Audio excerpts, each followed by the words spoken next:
Recording in progress. Ladies and gentlemen, welcome to the special meeting of the Dearborn Heights City Council, which is called to order today at 5:33 p.m. Madam Clerk, please take roll call. Hassan Ahmad, Present. Hassan Saab, Present. Denise Malinowski Maxwell. Here. Thank Tom you. Wenzel? Take Here. Baydoun. Thank you guys for staying here. And for those who say present, you guys just sound like What that's here. did Councilman? I'm here. Okay, and then we have Nancy Breyer is absent She told me she will be back. She's enjoying some fresh air in Canada. and Robert Constant is absent. Council Chair, when you say present, you're present physically and mentally. Present. Yes. I'm also here. I'm All here. All in favor? Oh, wait a minute. Opposed. All in favor to be present physically and mentally? Say aye. All right. Oh, God, Lynn. Mr. Chair, you have a quorum. How about? Thank you so much. The next up, we're gonna have the Pledge of Allegiance. We're gonna have, since he's already up, Lou's gonna lead us in the Pledge of Allegiance. Go ahead, Lou. Allegiance to the flag of the United States of America, to the republic for which it stands, one nation, under God, indivisible, with liberty and justice for all. Man, you're speedy over there. Thank you. Thank you so much, Lou. Thank you to the audience that are here with us today. Next up on the agenda, we have Council Chair, agenda approval. move that Dearborn Heights City Council approve the agenda for the special meeting of September 9, 2025 as submitted. Support. Motion made by Councilman Saab, seconded by Councilman Ahmad. Any discussion? Hearing none, all in favor, please state aye. Aye. Those opposed? I didn't hear any ayes or noes. I mean, can we do that? Aye. I said aye. All right. The ayes have it, motion carries. Guys, really, I thought present, we're here present. Public hearings and public comments. Seeing none, anybody from the audience? Anyone on Zoom? Okay. The next up is going to be comments from council members. Seeing none, we'll go back to announcements. Seeing none. Take it to public comments. Seeing none. Next up is move to a closed session. Council Chair, Councilman Ahmad. I move that the Dearborn Heights City Council move to a closed session at 5:36 p.m. so that the city council may discuss the labor negotiations of the Dearborn Heights Communication Officers Association, Police Officers Association of Michigan, which may include the city council, Mayor Bezier, Chief of Staff Hernandez, Human Resource Director Fisher, Interim Comptroller Baydoun, and Mr. Roger Farenhout. Second. Second. Made by Councilman Ahmad, seconded by Councilman Saab. Any discussion? Hearing none, all in favor, Roll call. state aye. Oh, sorry. It's Let's okay. do a roll call here since we have two missing. Hassan Ahmad, Yes. Here, Baydoun. here. Yes. Yes. Nancy Breyer's absent. Robert Constant's absent. Denise Malinowski Maxwell. Here. Yes. No, it's. See, I told Or you the no. president has to be. Yes. Hassan Saab Yes. my goodness. And Tom Wenzel. No, two guys that said present Yes. are alive. Yes, yes. Motion carried. Trying to shut my phone off. Any other discussion? No, Madam Clerk, we're gonna let everybody on Zoom, those in the audience know that we're gonna be heading into a Well, closed session. Running shoulders here, whoever's gonna. Recording stopped.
That was quick.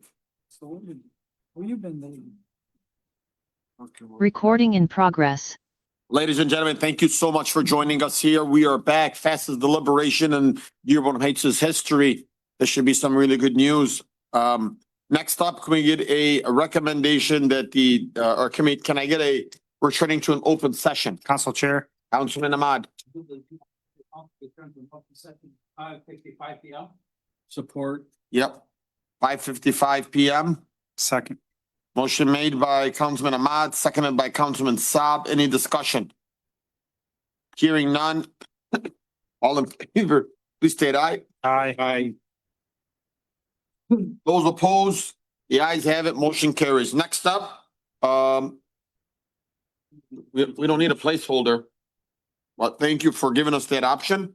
Can I get a motion to adjourn? Council Chair, Councilman Saab, motion to adjourn the Dearborn Heights Special Council. second. Motion made by Councilman Saab, seconded by Councilman Constant. Any discussion? Hearing none. All in favor, please state aye. Aye. Those opposed, the ayes have it, motion carries. We will take a 5-minute recess and jump right into the regular meeting. Madam Clerk, do we have the recommended motions?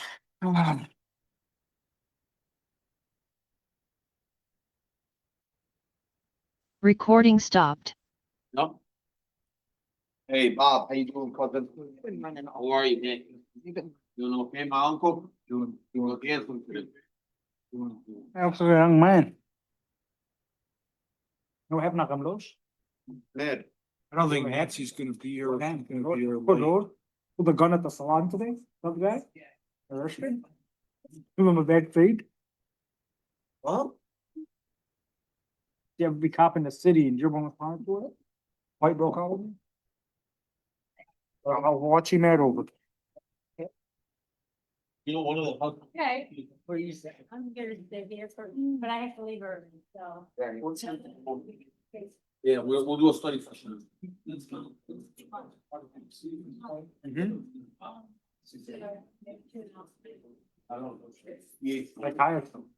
Psychology.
Recording in progress.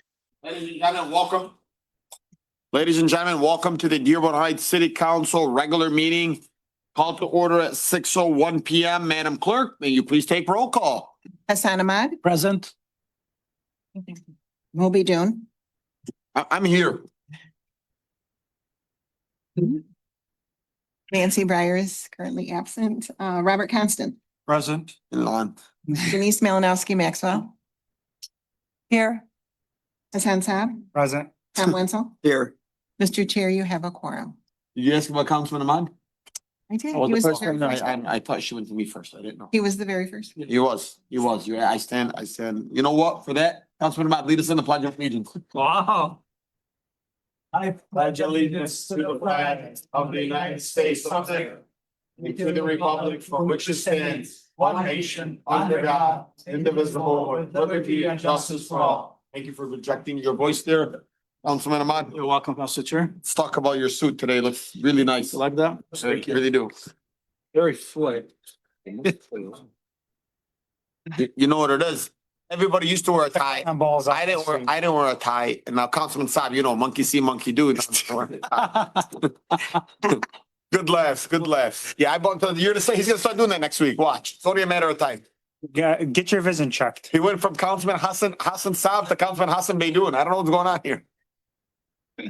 Thank you. All right, next up, we got the agenda approval. Council Chair, Councilman Saab. move that the Dearborn Heights City Council approve the regular meeting of September 9, 2025 as submitted in addition of an item I think, you will need to. 9J. You wanna walk on 9J? Yes. That's his. Chief of Staff Hernandez, authorization for No, service. this is rather hearing. No, we already have a 9J. No, we don't. You can go to 9K. This is not, This is not his. this is addendum. Oh, okay. I thought you wanna walk one on. I'm walking one on. Yeah, for 9K. Yeah. Okay, keep going. And then I would also like to walk on item 9K for a stop sign and traffic device at Kenmore and Doxator.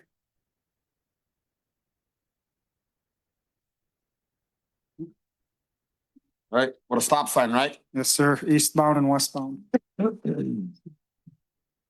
Stop sign. Can I get a second? Support. Okay, or support? Motion made by Councilman Saab, seconded by Councilman Ahmad. Any discussion on that? Council Chair, Yes, sir. I know we're not in the habit of walking things on to the last minute. I was looking at the agenda and I didn't see any of these on there, and now I got a packet printed up and one that's on here without being approved to be on. Which one? 9. 9K? Oh, no.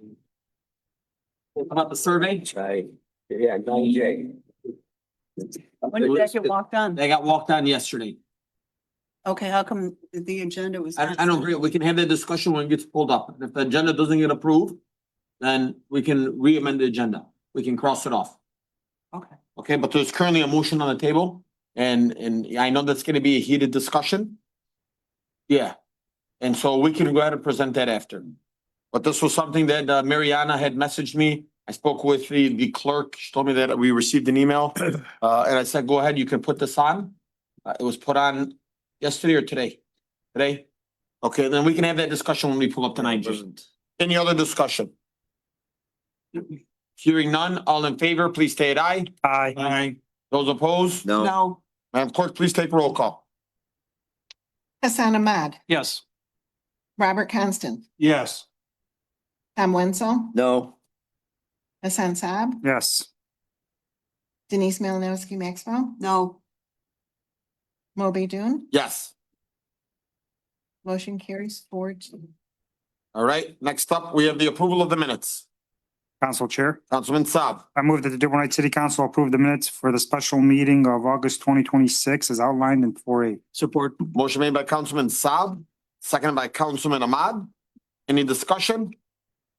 Hearing none, all in favor, please say aye. Aye. Those opposed? The ayes have it, motion carried. Next up is minutes from the regular meeting of August 26, 2025. Council Chair, Councilman Ahmad. I move that the Dearborn Heights City Council approve the minutes for the regular meeting of August 26, 2025 as outlined in 4-B. Second. Motion made by Councilman Ahmad, seconded by Councilman Constant. Any discussion? Hearing none, all in favor, please state aye. Aye. Those opposed? The ayes have it, motion carries. Before we begin with public hearing and public comments, you know that you have 2 minutes.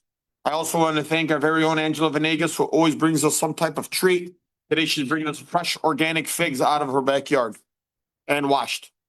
I know that there are a few individuals in here that asked for additional minutes. Just remember that if you ask for an additional minute during the beginning, you will be speaking at 2 minutes. If you ask for an additional minute and I give you a minute, you'll be speaking for 3. If you want to save your additional minute for the end, you can speak for 4 minutes instead of 3, but you would have to wait until the end of the meeting. And so that's just wanted to make that clear. I don't want anybody like, well, I thought I was going to get 4 minutes or whatnot. I do see that we have one on Zoom. So I'm going to go ahead and offer, we're going to start off with Zoom today. We're going to go a little unorthodox right now. All right. Seems like the name is Mike. If you can ask Mike to unmute themselves. Please state Are your you name, there? you reside in, and the street that you live on. Mike Arnold Street, Dearborn Heights. All right. Mike, can you hear me? Yep. Okay. Mine is on 9G. I think it's irresponsible to give back Parkland Park as of right now. It's getting towards the end of the season. I think it should be left up to a new administration. There will be a new administration, and there are ways to use that park and make that work. The city is giving too much of its DPW equipment to give to the golf course to use, and this is equipment that we could use to cut the golf course. For example, they have a cutting deck at DPW. That's a 15-foot cutting deck, which is 3 times wider than the 5-foot cutting deck that they use now. They plan on giving that to the golf course to use. Why are we giving away taxpayer money that bought this equipment for the DPW to use that the DPW is not using? I think it should be put on a study session. It should be left up to the new administration. Thank you. Thank you. All right. Now we're going to start off in person since we see no more on Zoom.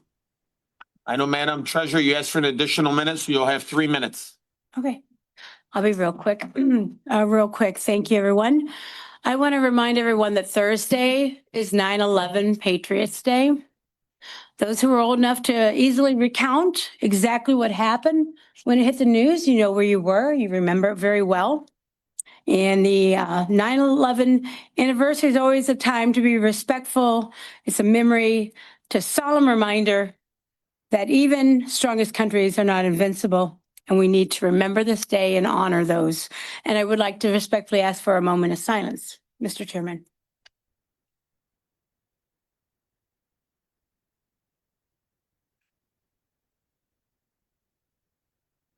Okay, let me continue. I say start me again. That is the first thing, which actually segues to my second thing. I know my son, who you know served with the 82nd Airborne, was greatly impacted by 9/11. He would recall it often through his years of service. So with that being said, many of you are familiar with my son and what happened to him, what he chose to do because of his pain. I want to remind everybody that September is Suicide Prevention Month. I want to remind everybody it's important. The purpose is to raise awareness and the reality of suicide, to share stories of survival and hope, and highlight resources that can save lives, including 988, dialing 988. According to Center of Disease Control and Prevention, suicide claims more than 49,000 people in the United States in 2022 alone. So that's important to remember. And suicide does not discriminate, by the way. It can affect everybody. It greatly affected our family and still does to this day. That pain never goes away, nor should it, because we need to always remember why we got to that point and how and what we can do to support others moving forward. Thank you, Mr. Thank Chairman. you so much, Madam Treasurer, and I want you to know that my heart goes out to you and your family. And I thank you and I appreciate you for bringing up this information. And I know this is something that is very, very near and dear to your heart. And so My prayers are with you and your family, and thank you for always bringing awareness, especially to me and to the residents of the city of Dearborn Heights. How you doing, sir? I know you asked for an additional minute. You'll be able to speak for 3 minutes. Please state your name, the city you reside in, and the street that you live on. Mohammed Gianni, Dearborn Heights, Evangeline. Something caught me off guard when we started. There's a stop sign coming on Kenmore, Doxator. And what's different about it? Or there was no stop sign? There wasn't a stop sign. Okay, We're adding a four-way. It was a one-way, so it Right. can be a four-way because it's I really wish that would help, but I know it's not. I live on the corner and bad. their cars blow through those stop signs like they're nothing. I mean, I sit there and myself and my kitty corner neighbor sits there and it's disgusting. And when I run into police officers, I says, can't you guys? And he tells me, no, we don't have enough people. But that's not why I'm here. But I just wanted to put that out there. I'm here for the same reason I was standing here 2 weeks ago. And I have a question. How does Mr. Deeb get paid? To taxpayer dollars. Okay, No, I so think he needs- when he stands up here 2 weeks ago and tells me he doesn't have to answer to me, I find that disgusting. I've been here trying for this crosswalk from Beach Daily and thereabouts Doxator for 15 years. Most recently, a couple of years ago, my son was going to a football practice and he got hit by one of the cars. Nothing, thank God there was no damage. And I know you guys heard this story before, and I'm bringing it up again because Mr. Deeb says he doesn't have to answer to me. Again, I find that disgusting. I wish he was here. I'd confront him personally, but obviously he's not. He's a coward. That being said, what are we going to do about this? I mean, I heard a rumor that all of a sudden the city found money for the crosswalk. You guys know anything about that? Oh, can you pause your time? I actually got a phone call today that Mariana told Margaret King today, and I believe she's on. She can probably speak a little bit to it, or the chief of staff can, that the grant was approved. I never knew we were getting a grant. I ended up looking back through my notes and I saw that on I think on like May 27th of 2024, we talked about we were gonna go ahead and move forward about this, but just to kind of not to add fuel to the fire. I remember sitting in Councilman Ahmad's seat and former Council Chairman Dave Abdullah was telling you, like, we're sorry, we thank you for coming to the meetings, and you know, I'm sorry that this happened to your child. I remember when your son was struck and how disheartened you were. And the fact that we're still here in this process and we haven't moved forward, I hand to God can't tell you what it is, but it's extremely disappointing. What's the bullshit, excuse my language, that he gave me something about MDOT? What? That's what frustrated me even more. Where did MDOT come into the picture? I mean, I don't want to dwell on this MDOT, but he either thinks I'm stupid or people are not paying attention. You're absolutely right, Chair. Dave Abdullah was there and everybody was in agreement. And there was I believe a notation that we did get funded and there was money for this crosswalk. And we had a little blimp, I'm going to repeat myself, that a resident was complaining about it being in front of their door. So, you know, this hide and seek with the money is also disgusting. You know, So what the heck's going on? Who's taking responsibility for this? I mean, you're leaving it up solely to the residents to come here every so often? 1 second. Sure. Councilman Saab, you want to add something? Yeah, to Mr. Jenny, I got an email this morning. And this was explaining our funding for major and local roads. And the second one on here, item number 2 is Beach Daily School Crossing. MDOT just advertised a work for bids, construction to be completed this fall. City pays 20% and state pays 80%. I got this at 9:45 a.m. and I can forward this email to you. I believe you. What I don't believe is that when it was originally brought to the council, when Dave Abdullah was here, I don't believe there was any discussion of MDOT. I would have remembered that. So the funding, the grant is from the state of Michigan. Because it's a local road or a road, it has to go through MDOT Department. City road has to go through the Department of Transportation. So it's not our road? No, it is our road. That's what I thought. But the grant itself, because it has to do Right. with a easement, Right. Yes, that's who's funding the grant, is the Department of Transportation, which is MDOT. So now you guys are telling me that it's gonna get done by fall? Yes, I have it right here in writing. It says Beach Daily School Crossing, MDOT just advertised the work for bid, because MDOT bids out the work. It says construction to be completed this fall. Yeah, if you don't mind, please send that to me. I will. I'll send it to you after I the would meeting. appreciate it. You have 30 more seconds, Mr. Jenny. No, I guess that's all I wanted to say, because I'm just tired. And believe me, I want it there too. I'm tired. It's bad. If you guys can, is there any way you guys can do something like the Dearborn does when they got the lights around the stop sign? And We're working on something like that. Working on a power? grant, that too. Maybe that'll, We're gonna steal some ideas. yeah, Speed absolutely. bumps. Thank you. Thank you. How you doing, Sue? I also want to recognize Sue, who also works for the Time Herald. And she shows up to a lot of our meetings and really showcases what's taking place in Dearborn Heights. I'd like to give her a round of applause. And thank her for being here with us. Because it's not easy having to record all this and being, you know, a reporter, especially in the city of Dearborn and Dearborn Heights. So Sue, thank you very much. Today's just a bunch of days of giving some kudos. It's okay. No big deal. How you doing, man? How's everything? Please state your name, the city you reside in, the state that Janet, you live in. Cornell Street, Dearborn Heights. I was there, here at the last meeting and I had talked about the weeds and the grass and all that, and it's not really changed much, but it was brought up at the council that maybe some sort of a letter be sent out, a mass letter, possibly a postcard.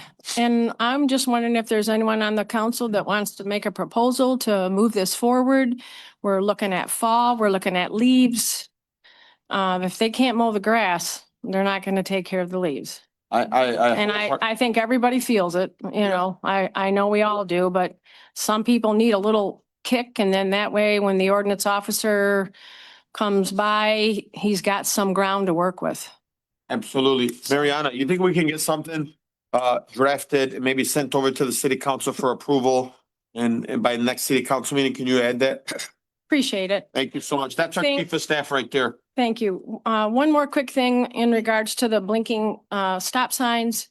Dearborn is also put those speed strips or speed bumps. Yep. Yeah. Maybe help the police out in our town to put them around if we can around our town, because if they're driving fast in Dearborn, they're driving probably faster in Dearborn Heights.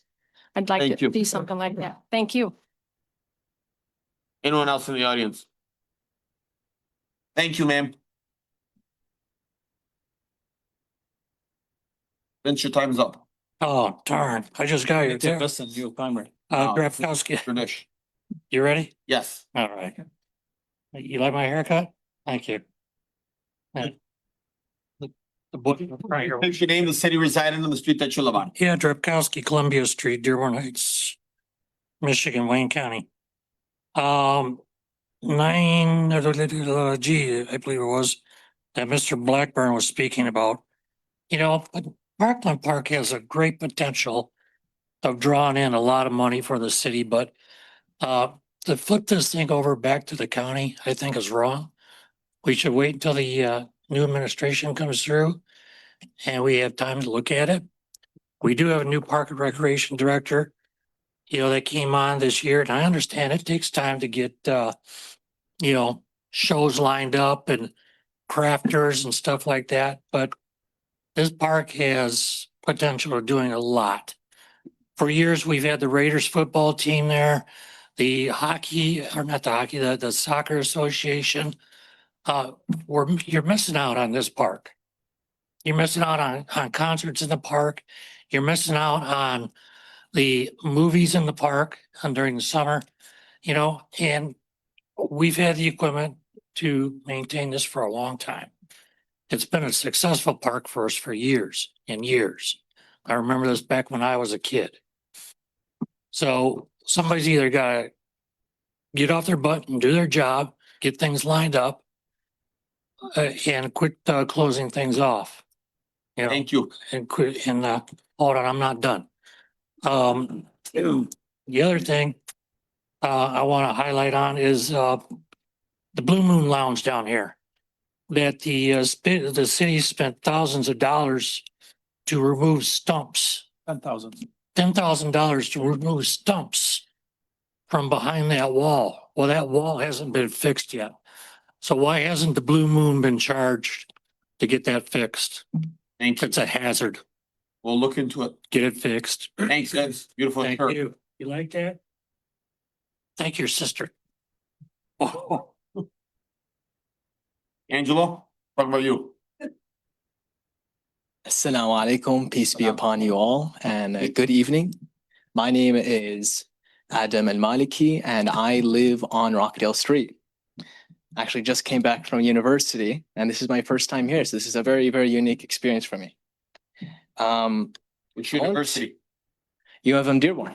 Awesome. Yes, sir. Go blue. So I wanted to second what the gentleman said before me. Parkland Park is right next to me, actually. It's been my childhood for my entire life. And there's a lot of really unique programs at Parkland Park that I think the city of Dearborn Heights would greatly benefit from. Financially bringing in a lot for the city of Dearborn Heights. And moreover, I think the community really, really likes the programs we have. For example, here, this is the Dearborn Heights Soccer Club. And we distribute this to, many of you probably are familiar with it. The residents benefit a lot from these programs because they literally charge nothing. They charge nothing. And honestly, I fear that if we give it to the Wayne County, they might charge, a renting fee in order to do that. And for those who, this is important for us, $0. Residents who might not be able to afford it might be penalized, unfortunately. So long story short, I would just recommend to our dear representatives here, let's try and keep Parkland Park here in Dearborn Heights. It's really been an integral part of our community and help it continue to flourish too. Thank you all for your time. Thank you. Thank you. Sir, please state your name, the city you reside in, the street that you live on. You have 2 minutes. Abbas Alwisha. I live in Dearborn Heights on Coolidge. I'm a long-time member of Dearborn Heights, about 25 years in the city. And I love nothing more than to volunteer and give back to my community, especially the youth. I'm here today because I see Parkland as an asset to the city, especially to the youth. The Raiders program, the soccer program, both of them, they keep our youth out of trouble. Summertime, kids don't have school. They got to keep them busy. Football, soccer, baseball, something else.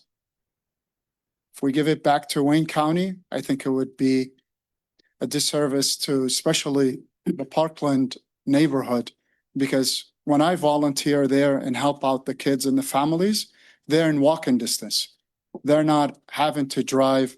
They're not having to make that long journey to drop off their kids, and it's affordable. And we have a lot of the members from Parkland saying, I want to volunteer. I want to help the kids. I want to help my neighborhood. By making this decision to keep it with them, you're enabling, empowering every family, every neighbor in that neighborhood. And thank you. And I hope you guys make the best decision for the families. Thank you. Sir, please state your name, the city you reside in, the street that you live on. My name is Hadi Slim. I live on Arnold Street and I'm in Dearborn Heights. I'm here to talk about the Parkland Park. I'm a volunteer coach at Dearborn Heights Soccer Club. We have, as he already showed, we provide free of charge for all kids. Most of them live in the area, so they rely on walking to Parkland Park. They can't afford an actual, they can't afford another soccer club. They're very expensive to them. I think if we give it to Wayne County, we won't be able to keep providing the park services for free for the kids. They're going to be very disappointed. We've had this for a really long time. When I was a kid, I was a part of it, and now I volunteer as a coach. And I just think it should stay within Dearborn Heights. That's all I have to say. Thank you. Thank you so much.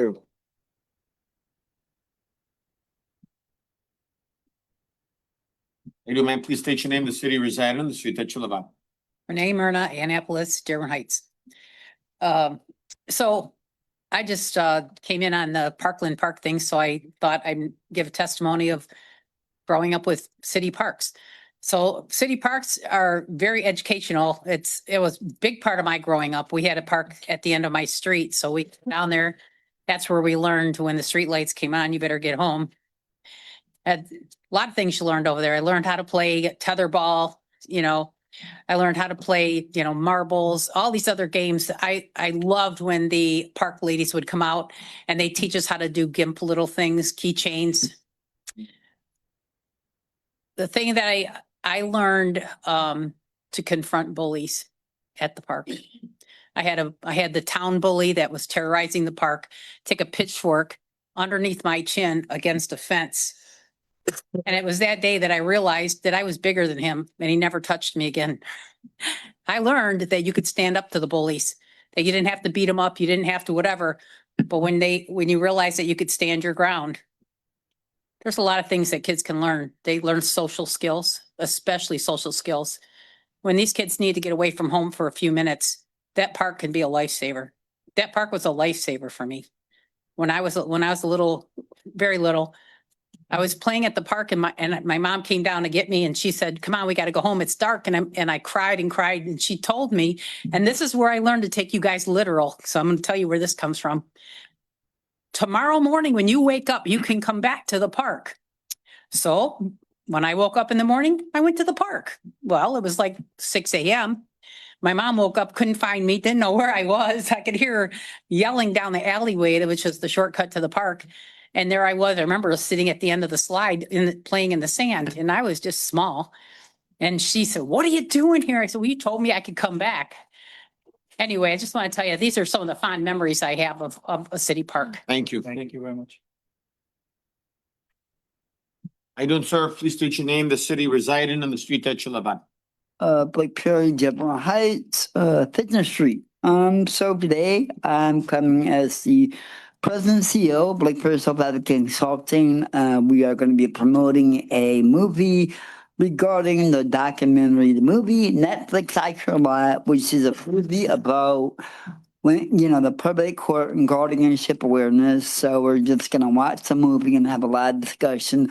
A lot of people are affected by the issues of Wayne County Probate Court and other courts where people are not listened to and they're more controlled. And so the movie gives a description about the system, and then at the end there's going to be a live discussion regarding public guardianship. So people, just really these elderly people, the probate court system makes a lot of money off of these issues. So that's a consulting business. We partnered to promote this. So my consulting business does what a lot of CMHs does not do, which is to give people who live in group homes information on how to do self-determination.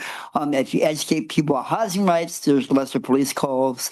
So things on that matter. So I just thought I would share that among council and the community members, which I have flyers. I could either pass them out or give them to the council secretary, whatever is more optional, the best way approach to make this more sort of community event and not a political event. Thank you. Thank you. Thank you.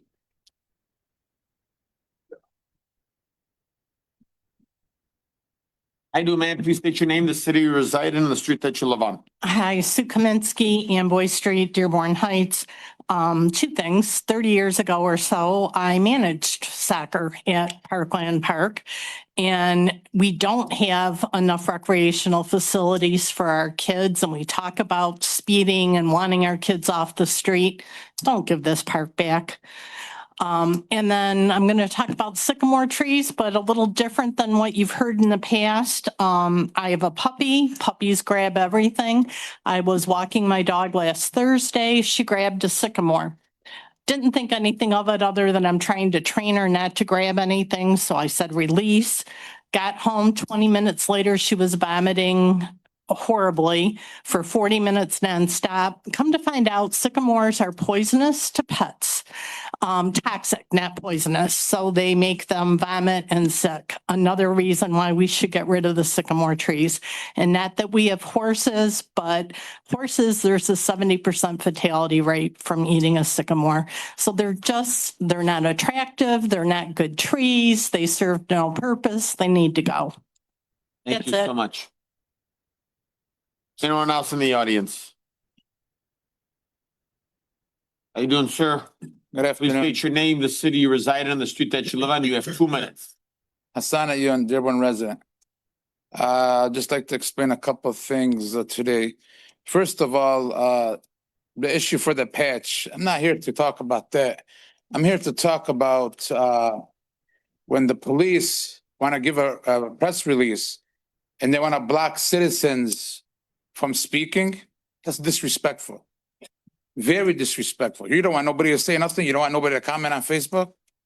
Like, you can't do that. You can't just censor somebody's speech. That you guys do that all the time. And you know, people are sick of it. They don't want to talk about it. Well, I'll talk about it. That's number one.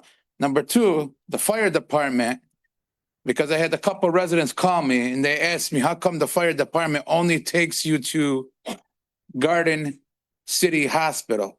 Some people want to go to Beaumont. I mean, what the new name for it, Clear something, whatever. Corwell. And you guys do not transport anybody to Corwell. You can't force somebody to go to Garbage City over there, the hospital. You can't do that. Some people do not like that hospital. All this time. When it comes to life and death. I'm not talking about life and death. Hang on, sir. Calm down. I'm not yelling. Are you yelling? Calm down. Okay. If it comes down to, I'm giving you scenarios.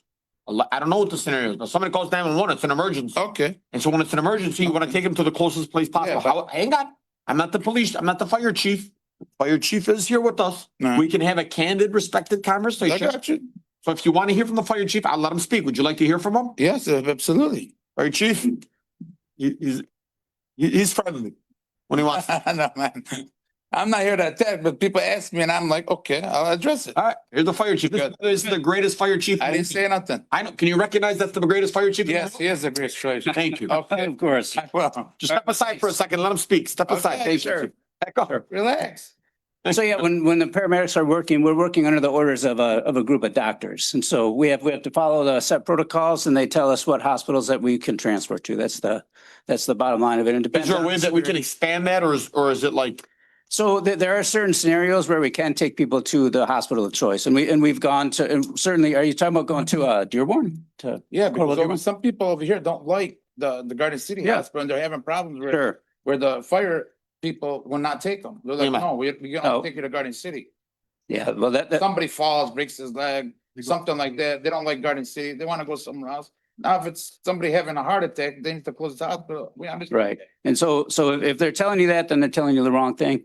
That they can go to Corwell Dearborn. And all our firefighters know that. And I've never heard of issues with them not going to the hospital of choice. It's okay. Chief, can you just maybe readjust that to the men and women that work for us at the fire Yeah, department? certainly will. That's all I want is the. That's it, Yep. Mr. Owen. Thank you. We see that? Quick, Yeah, easy, good it's communication easy. skills. It's very, thank you. Very easy. Thank you. You'll be a great mayor. Thank you. Thank you. So you got 51 seconds. You don't want to speak, or you all set? Yeah, hold on. Okay. The issue, please, Thank the fire chief. thank you, Fire Chief. But listen, I'm just being honest with everybody. You can't sit there and censor people's speech. The Dearborn police, like, I respect the chief. The chief put a statement today. I couldn't even comment. So you know what I did? I put it on my wall and I said, you guys want to block people? It's very disrespectful. You put something, please, just let it open up. Somebody wants to bash somebody on, hey, bro, it comes with the territory. It's simple.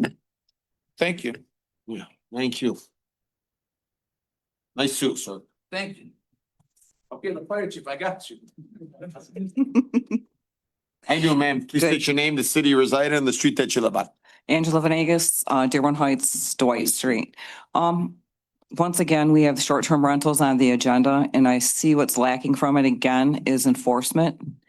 You guys I don't know how many weeks, months, years this is going to keep coming in front of council and be incomplete. It just seems like it's just being pushed aside in residents. I have a new Airbnb next door to me last night, up again all night till 2 o'clock, yak, yak, yak, talking. And they're not obnoxiously loud, but when your bedroom window's right next door to there and it's 2 a.m. and you want to sleep. I mean, we live here as residents, not in a commercial park. And we just need to get a hold of this. I don't know what's the problem. Why can't we get it right?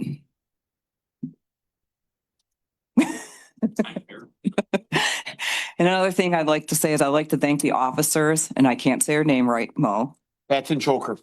and her partner were at St. Linus this weekend at the fair, and they were awesome. They greeted everybody at the park entrance, said hi, made residents feel very welcome and very safe. So I want to just give a shout out to them.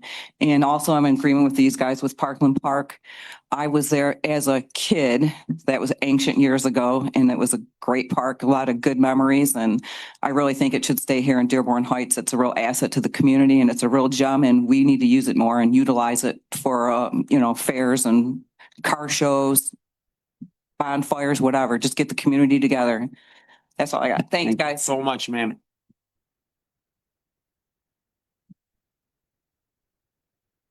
How you doing, ma'am? Are you speaking as the chief of staff or as a resident? I'm speaking as the chief of staff. I just wanted to answer some of the questions that were asked today. But also I wanted to point out that we wanted to remove item 9B from the agenda. We had also sent that request in an email, but I don't know if it got to you.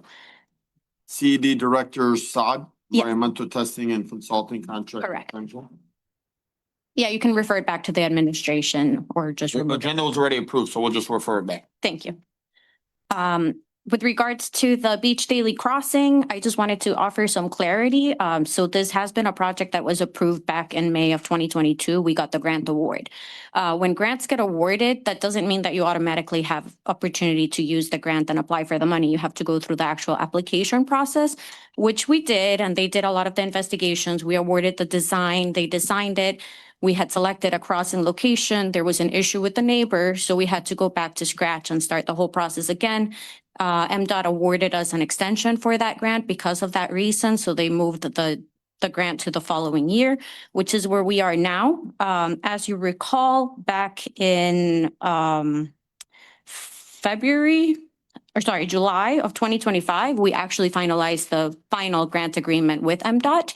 And again, back in 2022, we said it was an MDOT grant and it was going to be managed by them. And it was also brought up again when we awarded it to the designers, as well as in the final grant agreement, which was approved on July 16th.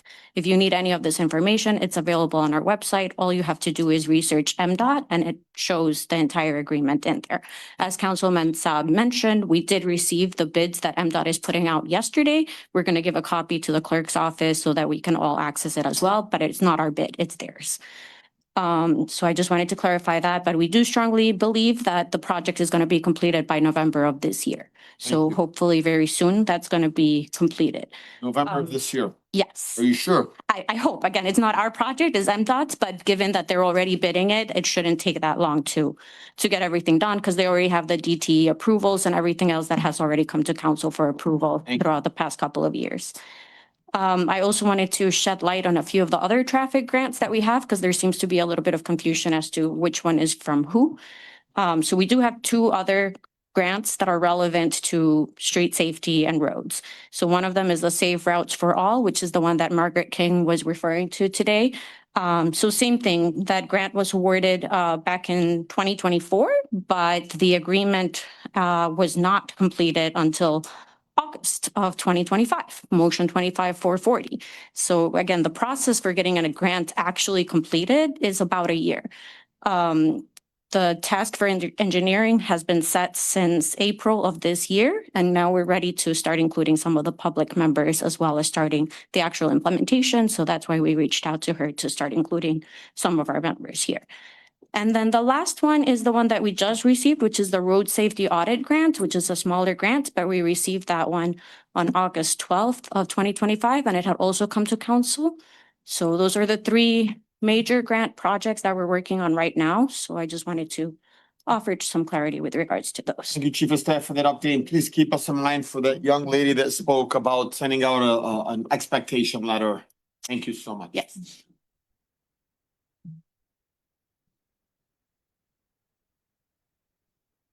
Good evening, everyone. Hey, Mr. Clerk, please state your name, the city you reside in, and the street that you live on. Zuhair Abdulhaq, 354 Rosemary, Dearborn Heights. I have a couple questions to Councilman Bob Constant, our clerk, and our city attorney. City attorney, do you review all Please go through the chair. Okay, I want to know if the city attorney review all the contracts which were given by the mayor to some individuals in the police department or in the city who basically are under his control and he appoints them. Roger, would you like to respond? Yeah, sure. I review the ones that are given to me. Not all have been reviewed by me. Not all have been given to me. Were they given to you? Not all, no. Not all of them. Right. So there are some things you did not see. Yes. Thank you. Before them. Mr. Constant, Yes. you've been on the city council for a good 20 years, and your dad, one of the people who wrote the charter of the city. To your knowledge, did you ever see since 1963 any chief of police or anybody in the police department who is really police officer and has a rank had a contract written by the city for a year, 2, 3, 4, or 5 years? To your knowledge. I would say that more recently, Microphone. Let's not take recently. Let's go, The past, did you? the past, since the 22, let's go from 22 to 1963. To your knowledge, was any mayor given to any police officer who has a rank, basically, was given a contract or he came through Act 78? Because we adopted in 1963, I believe 64, adopted Act 78, and everybody came to be, from the rank to become a chief of police. And to my knowledge, nobody ever was given a contract or guaranteed a contract or guaranteed a salary except through Act 78. Let me be clear to you, as I pointed out before, the Act 78 was did a vote on it, but it was not certified or by the Attorney General's office or kept in the office of Great Seal. I can't laugh at that. I'm just telling you. Mayor Excuse me. Hang on. If you want to say, I'm sick and tired of this lie. Hey, please, It's not a lie. Hey, please, Mr. Abdulhaq. You That's have. a lie. It's not a lie. Mr. Abdulhaq. That's a lie, Okay, Roger. point of order, Mr. Abdulhaq. You're known to be a very calm, respected man. I am very respected, but when he to I- my Mr. face Mr. tells me Mr. Abdulhaq. something not true, I have to respond. I know, and just go through the chair. You got 26 seconds left. Thank you. Look, the lies haven't stopped. Even if you get up here and scream, shout, and yell, they're not gonna stop, Now, okay? And Council Chair, I Hang on one object to you second, labeling please, sir. anything as a lie. 6 seconds where to you the don't point of have order, proof, please, sir. Okay? Please. I'll give you your time to speak So after. I'm speaking now. Please, Because I'm telling sir, you point that's of wrong. order. And that's why I say that. No. Roger, please, I always hang on one respect second, you, sir. Roger, but you Mr. don't want Abdulhaq, me to. Mr. Abdulhaq, respect point of order. Mr. Abdulhaq, point of order, guys. Come on, hey, once these things. Our clerk, do you have copy of the contracts which the mayor has given to the 3 officers? Gerald Hard, Swope, and Vanderplow. Do you have a copy in your office of those contracts? No, only through the court case. Because I think it was attached to the court case. To the court case? Yes, but nothing. You were never given by the administration those No. contracts, so you Absolutely. didn't know until. Please go through the chair, Mr. Abdulhaq. Okay, I'm sorry, but Absolutely. I'm getting excited because this has been going on for so long as this mayor has been in this office, and he think he's the God-given Marine who can order you and order us to do whatever he wants to be done. Okay? He didn't see the contract. You don't have copy of the contract. She doesn't have the copies of the contract. I got them through FOIA. And you will be surprised what he has given to those people. And I wonder if, 1 year. Please stop, sir. Nothing from the audience. please, Hassan, I'm not going to disclose what's in them because that's the agreement. I wonder, did he give any of his appointees in the city some contracts for 2 and 3 and 4 years at high salaries, which going to obligate us, the taxpayers of this city, and going to obligate you in courts to pay millions of dollars to people who the new administration may wants to get rid of them. So please, let's ask Mr. Roger, did he write any contract or seen any contract? Your time is up. I know, but this is a very important issue. I will tell you this. I thank you. I thank you for leadership. I thank this body because you guys, if it wasn't for you guys, the 7 of you, some of you I may disagree with, but you have done a great job for the resident, for keep this administration, this illegal administration, you know, at check. Thank you. Well, Mr. Abdelhak, thank you so much. Yes, Councilman. Three quick points. Number one, X 78, which is state law, provides a system through which police officers and other public safety get hired. Number two, for any contract to be valid, we would have seen it, discussed it, and approved it. And number three, no, I haven't seen any. And if there was a unilateral, like, I hate to bring it up as an example, but a certain bonus given to the Human Resources Director. When there's a procedure to be followed. Yeah. Are you speaking as a special legal counsel or as a resident? As a resident on this. Okay, you have two, actually, I know you asked for additional minutes, so I'm gonna give it to you. I won't even try to take it. All right. Please state your name, Gary the city you reside, and the street that you live on. Gary Myotki, Plainfield Street, Dearborn Heights. I just want to address this Act 78 issue. I think if anyone is interested, they should look up the case of Lease versus City of Dearborn Heights. It's a 1970 published decision, 1970 decision of the Michigan Court of Appeals published decision that says that Act 78 was adopted in 1964 and specifically says it. And what's the case again? So I can give it to Roger. Lease versus City of Dearborn Heights. What was it? Loose, Loose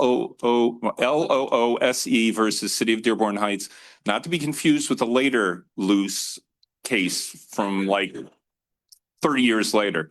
But yeah, I've always looked at that as like, look, if the Court of Appeals said this and everyone who was involved in this issue, including the original Mayor Canfield, John L. Canfield, did not think that the issue of adopting Act 78 was an issue.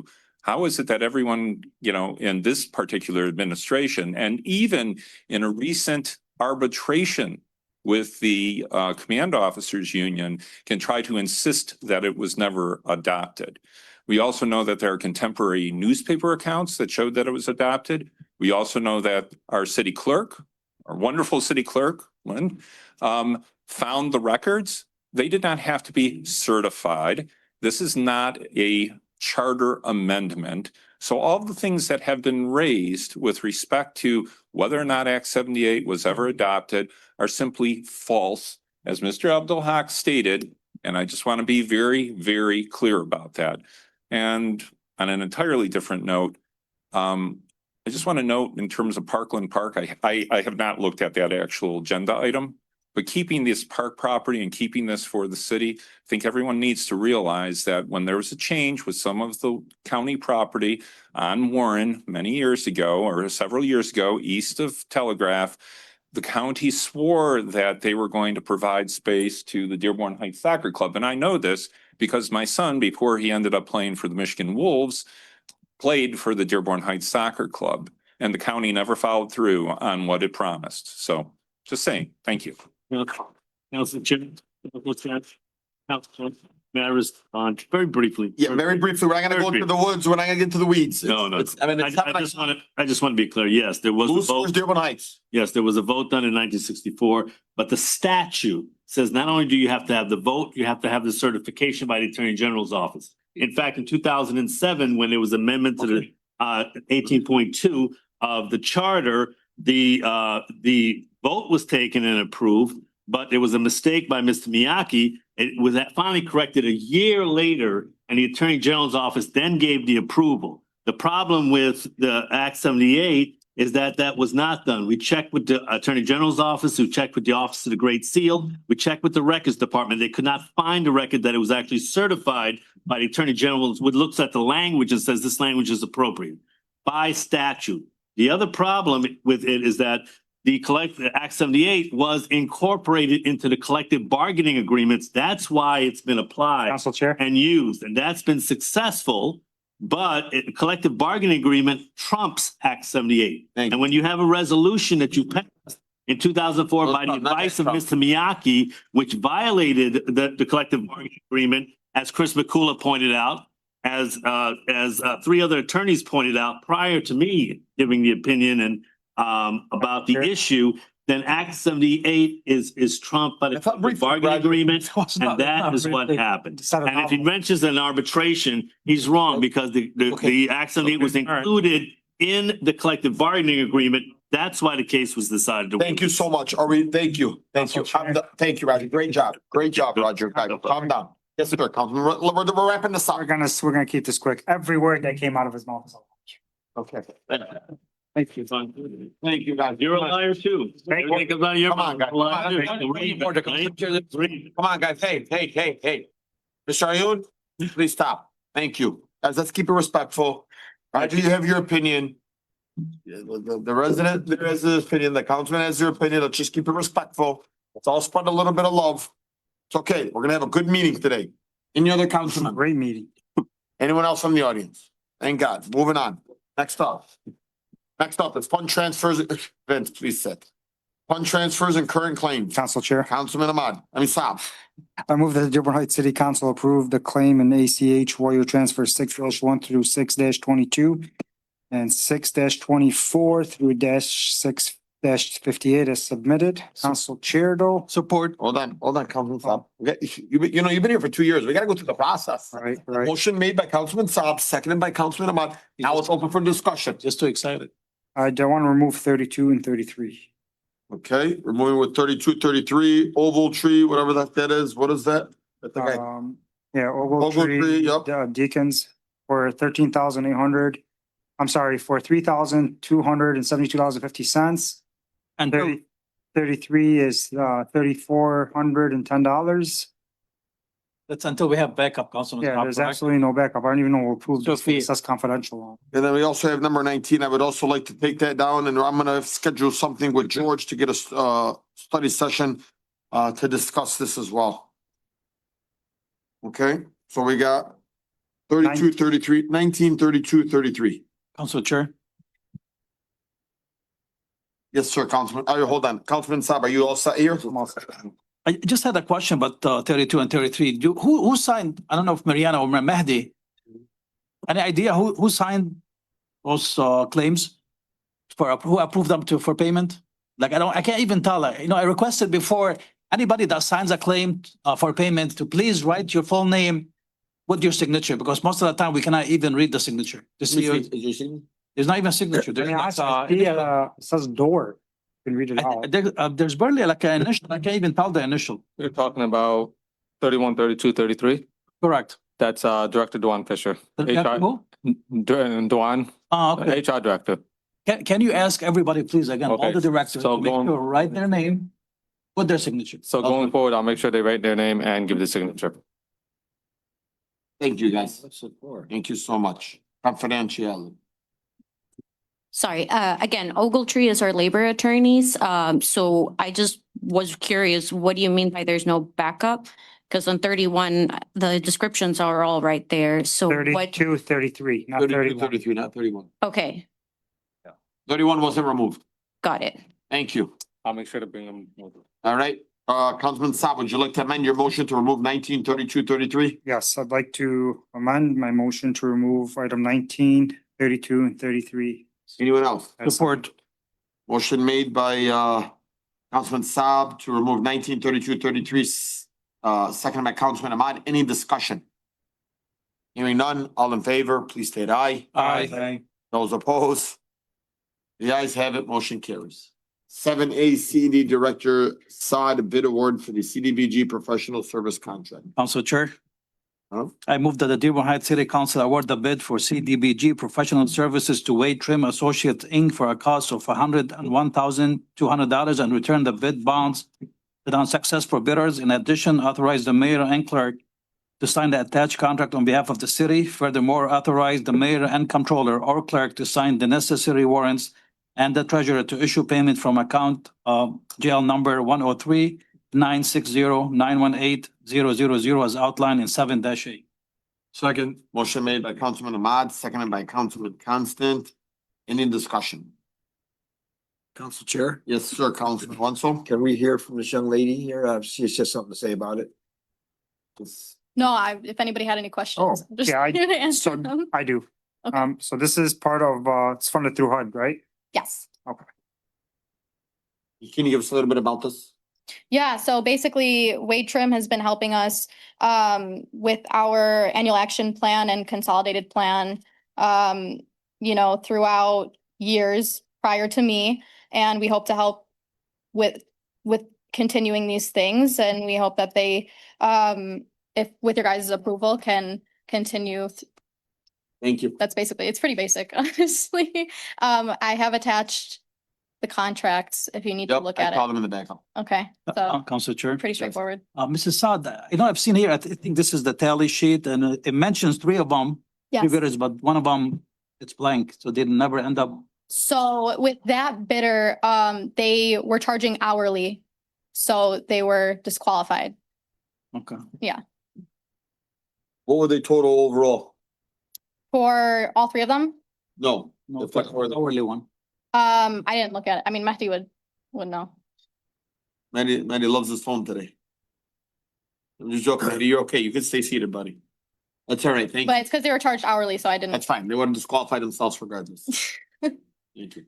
yeah. Any other discussion? Council Chair, Yes, sir, Councilman. I just want to thank Director Saad for her assistance in a cleanup program we had recently where the CEDD department came through for us and got us mulch for a playground restoration project that we had. Thank you so much. I appreciate it. Of course. That is awesome.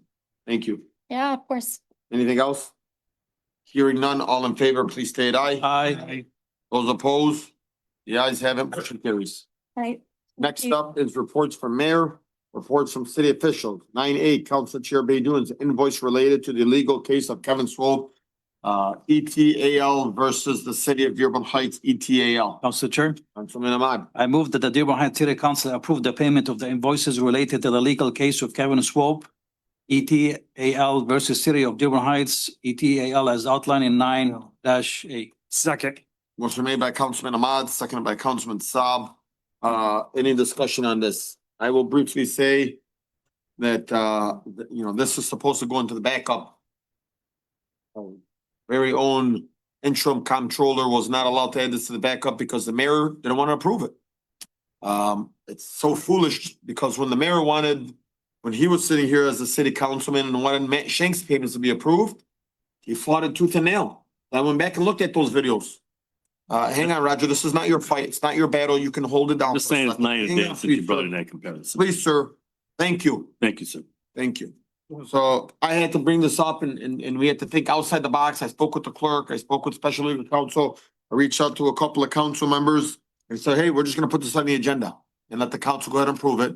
Not sure if this is gonna get paid or not.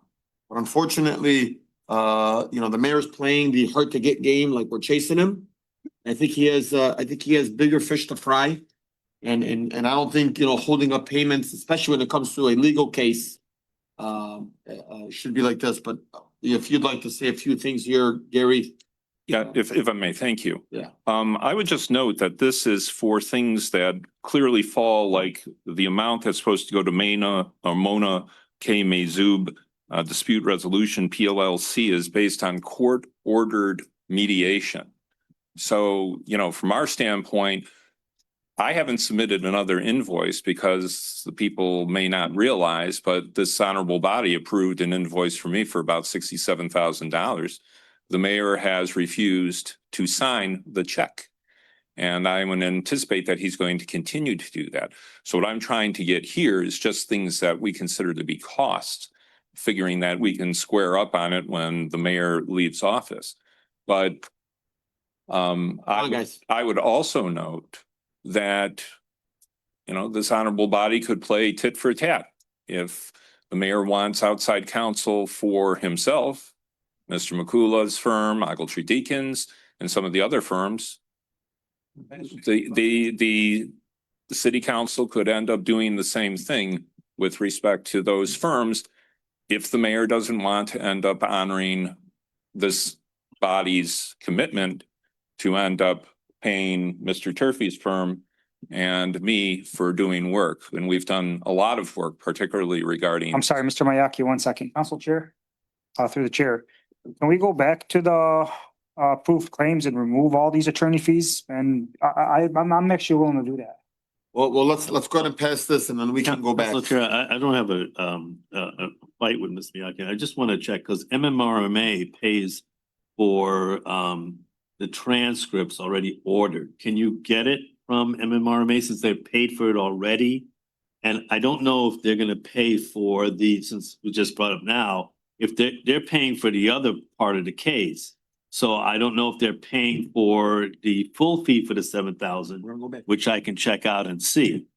But they already paid for the transcripts. Well, we've I think you already can get it ordered from them. and been provided with these transcripts because we need them in a timely fashion. Yeah. And I would have they no pay- problem if MMRMA said we're going to do this and Ms. Hunt sent us copies. But that still doesn't deal with the approximately $2,700 that's owed to Mazdub. Ms. Mazoub's The facilitation, right? yeah. And I Yeah, mean, Right. I'm under the impression that there's going to be this withholding of any payments to Mr. Turfy's firm and me. And I'm just trying to recover these costs. I mean, I can handle the costs in the meantime. I think it's absolutely unfair and disrespectful to this honorable body that this is what's going to happen. And if Mr. Parrish is out there, he might say, well, geez, Mr. Miyake should have done monthly invoices. Well, monthly invoices when we know that the mayor is going to refuse to Do me a sign. favor, please don't bring up. Council Don't Chair, bring I up will residents. check. Council Chair, I will. Hang on 1 second, please, Oh, Roger. go ahead. Please stop. You keep interrupting. I'm asking you kindly and respectfully to please stop. Thank you. You're not going to Mr. interrupt. Miyake, please, Gary, please, Roger, please stop. Mr. Miyake, please don't name any resident by name for me, please. Let's just keep it All respectful. right, but You sure, represent the that's city council. I'm gonna ask you to refrain from using any resident's name. okay, that's fine. No problem. I'm just saying that I know. if someone raises this issue. Joe Schmakalaki, like Mr. Matsu, or Mr. Matsu, and Mr. Councilman Constant used to say. Yes. Muscat used to say. Yes. If some resident brings up the idea, it's like, hey, we would like to, we're trying our best to end up representing this honorable body. But if they're going to play hardball from the administration side, I'm just saying, perhaps that should be something It's that's great. looked at. Thank you. Council Chair, if I may. Yes, sir. This was put on the last day of the agenda. I will check with MMRMA if the transcripts can be provided. That would save everybody money since they're already paying for it. If there's any decision on paying the facilitators portion of the fee, again, the council has intervened, but there has been nothing articulated why the council needs to intervene separately and incur separate costs. Presented by Mr. Miyake, he can challenge the injunction, but the injunction, the three parties that were part of the injunction are no longer here. So really justifying continuing or accumulating these costs doesn't make any sense. However, since it was just brought to our attention, I will check with MMRMA and verify what's paid for. The transcripts have been paid for. We will get it to Mr. Miyake. I don't think that's a problem. So we don't have to pay twice for it. Could I just add one more thing? I just wanted to clarify that the reason it was not included in the claims is because this item was added Wednesday night, which is a day after our claims are typically reviewed, and we didn't know what it was for. So again, we needed to review with legal, we needed to review with MMRMA which portions were covered by who. But we are looking into it, and once we have a response, we'll let you know which portions the city is actually responsible for. But again, it was too short of a period of time for anybody to understand what it was for. Council Chair. Hang on 1 second.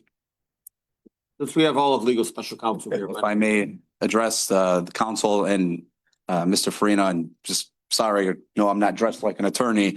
I'm dressed like an attorney who doesn't get paid and has to be a basketball coach, but that's a separate. Also, our special legal counsel, Mr. Turfy, also is the head coach for the Crestwoods basketball team where he volunteers and donates all the money back to the Crestwood Sports and AD program. Shameless plug. Come watch Crestwood basketball. It'll be a lot of fun this year. Hopefully we can win a lot of games, but It's not like our football team. that's a different story. They won last week. We'll keep it going. Separate question to, I'm going to address it through the council chair. We heard a comment about the injunction being for 3 individuals who are no longer a part of the city. So by that statement, does that mean that the city is going to be willing to join the city council's intervention efforts in seeking to set aside the injunction or stipulating to set aside the injunction? I think that would do everybody a lot of favor. Yeah, absolutely not. Because it includes 4 people, so. Yeah, Roger wouldn't do that to himself. You know that. Well, thank you. Council Chair, just before we move on, I got confused kind of with the transcript, Mr. Miyake. So did you order something different, or is it the same one, same company, and we're just checking who's gonna be paying for it? It's the same one in the same company, but no one has ever offered or made any sort of mention. So normally when you have law firms, all the law firms that are involved in a matter representing different parties will all order and will end up paying. I mean, if it had been offered, hey, we'll pick this up and send you copies promptly, I would have been more than happy to have ended up doing that. With regard to Ms. Mayzoub, former magistrate Judge Mayzoub, no, that is the city council's share. No, I understand. I'm just talking about the transcript. So you did order your own copy and we have to pay for this, or we have to wait to see if MMRA is already paid for one? They've already paid. Hang on 1 second, please. We've already been provided them and we already ordered. This issue has never been raised until tonight. And when we order transcripts, Councilman or Council Chair Pro Tem, we order them usually at the end of the deposition. So, if Ms. Hunt or Mr. Farina, who has been attending all of these depositions, had just said, well, you guys don't need to order, we'll check into whether or not we can just provide you a copy, it would have been great, as long as we get them in a timely fashion. But no one has ever offered that. So I'm sorry to say. Have you ever requested though? No, we never requested it, but the fact is that it's not, we haven't even gotten paid any, the invoice for $67,000. Why are we expecting we're going to end up having cooperation from the administration at this point? Yeah, I mean, that's true. That's it. Okay. All right, guys, well, we got a motion on the table. I don't want to spend all day on this. We're still at 9A. We have to go to like 9Z. So, all in favor, please state aye. Aye. Those opposed? Ayes have it. 9Z is referred, let's do a motion to refer back to administration. Can I get Council Chair, Councilman Ahmad? I'd like to make a motion to refer 9B back to the administration. 9B referred back by Councilman Ahmad, seconded by Councilman Saab. Councilman Saab. Any discussion? Hearing none, all in favor, please state aye. Aye. Those opposed? The ayes have it, motion carries. Next up is 9C, DPW Director Danci, purchase and payment of water main break spoils and materials hauling dump truck. Council Chair, Councilman Constant. I move that the Dearborn Heights City Council approve the purchase and payment of a water main break materials dump truck from Wolverine Fire Freightliner and truck and trailer for a cost not to exceed $210,847.35 which represents a price of $200,807 plus 5% contingency. In addition, approve a budget amendment of $106,717.35 from GL account number 592-540-818-040 sewer lining contractual services to GL account 592-540-981-000 water and sewer capital outlay. Furthermore, authorize the mayor and comptroller or clerk to sign the necessary warrants and the treasurer to issue payment from account general ledger 592-540-981-000, of which the starting balance will be $210,847.35, and the ending balance will be zero, as outlined in 9C. Second. Motion made by Councilman Constant, seconded by Councilman That Saab. was a mouthful. You're great, Councilman. Any discussion? Council Chair, Yes, sir. Director, is this the only company that provide such trucks? That's why we have the only bid? Yeah, That's it's the most common. most common or just no? It may be the only one. Okay. Yeah, I'm sure. Prior to us buying used vehicles, at some point we gotta start buying less vehicles to get our guys sold. Okay, any other discussion? Hearing none, all in favor, please state aye. Aye. Those opposed, the ayes have it, motion carries. Thank you, Roger. Next up, Thank you. next up, we have the Fire Chief Brogan purchase and payment of fire engine intake valves. Council Chair. Councilman Ahmad. I move that the Dearborn Heights City Council approve the purchase and payment of 2 fire engine intake valves for MES Life Safety for a total cost of $4,477 to be paid from capital outlay account 101-335-981-000 upon receipt. The remaining balance after purchase will be $2,023 as outlined in 9-D. Second. Motion made by Councilman Ahmad, seconded by the Honorable Councilman Saab. Any discussion?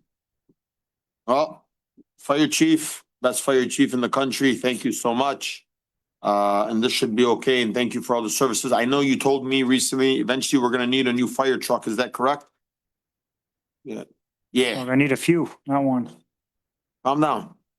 Let us get a tree trimming truck first. Yeah, gotta fill up them 6 bays some.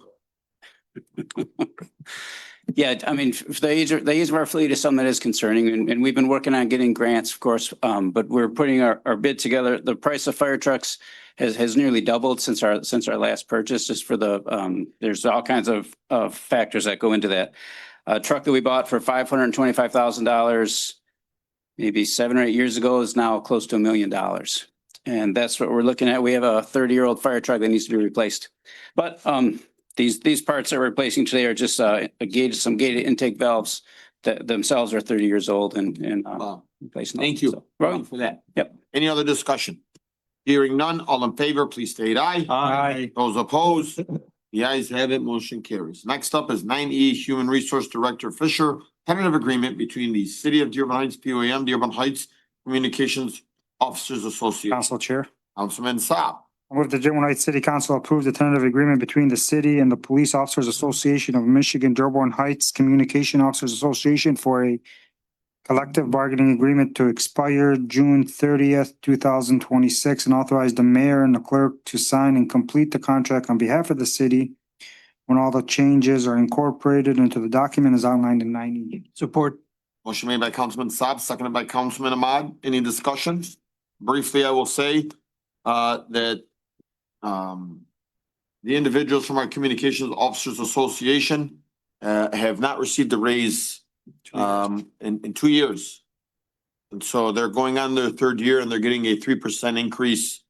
This is something that I've reached out to Plan Moran, I've reached out to Mehdi to see if we can afford it. This is a $33,000 cost on the city, but also gives back to those that work a very stressful job in our dispatch center. So thank you. And if when we can find ways to be able to provide, then by all means, we want to be able to give back and provide and making sure that we're working with our first responders, because at the end of the day, when you're picking up the phone and calling, just know that the person behind that phone is there to either help save your life.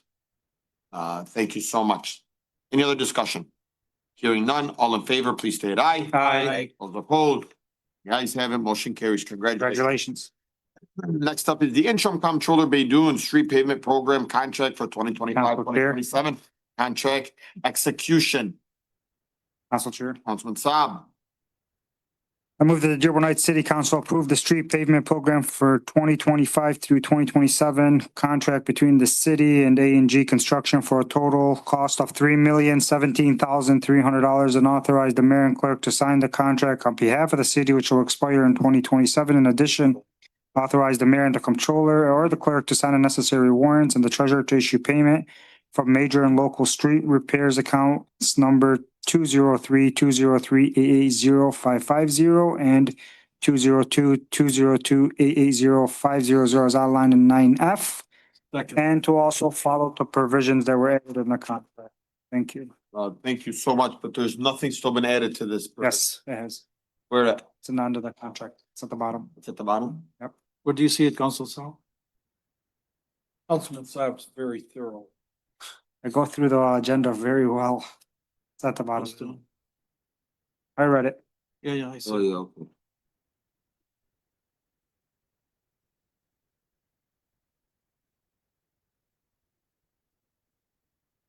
You need a motion made by Councilman Saab, seconded by Councilman Constant.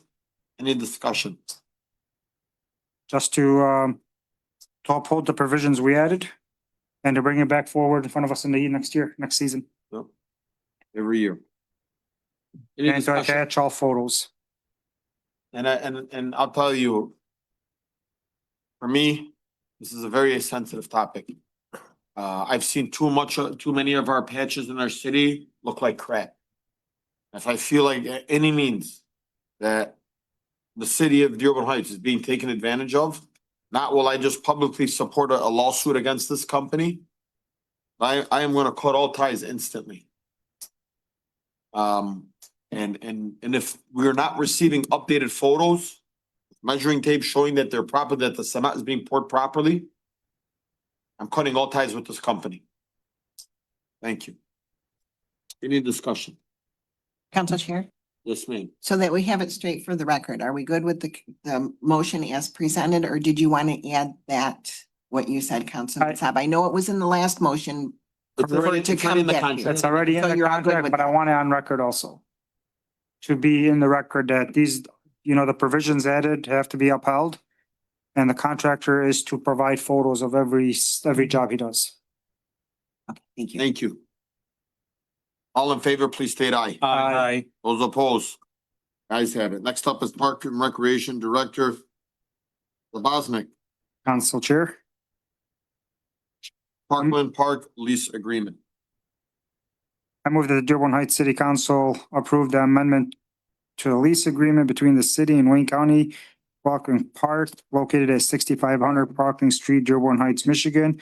This amendment shall take effectively terminate the existing lease on the date of approval by the Wayne County Commission as outlined in 9G. Support for discussion? Motion made by Councilman Saab, seconded by Councilman Ahmad. Any discussion? Council Chair? Yes. Councilman Saab, since you read it first, Councilman Ahmad, you got a second. Go ahead. I mean, I'm against ever giving back any property, whether to the county, to the state, or anybody. I mean, I can, Hold just a on. few points. Oh, let me Okay. finish, please. You all set? I don't see why we would eliminate such a property that we have where you can have events and everything. I know it's costing a lot, but I'm pretty sure there's other ways we can manage it, maybe subcontract everything out instead of employees doing it. But I just don't see why we would give it back.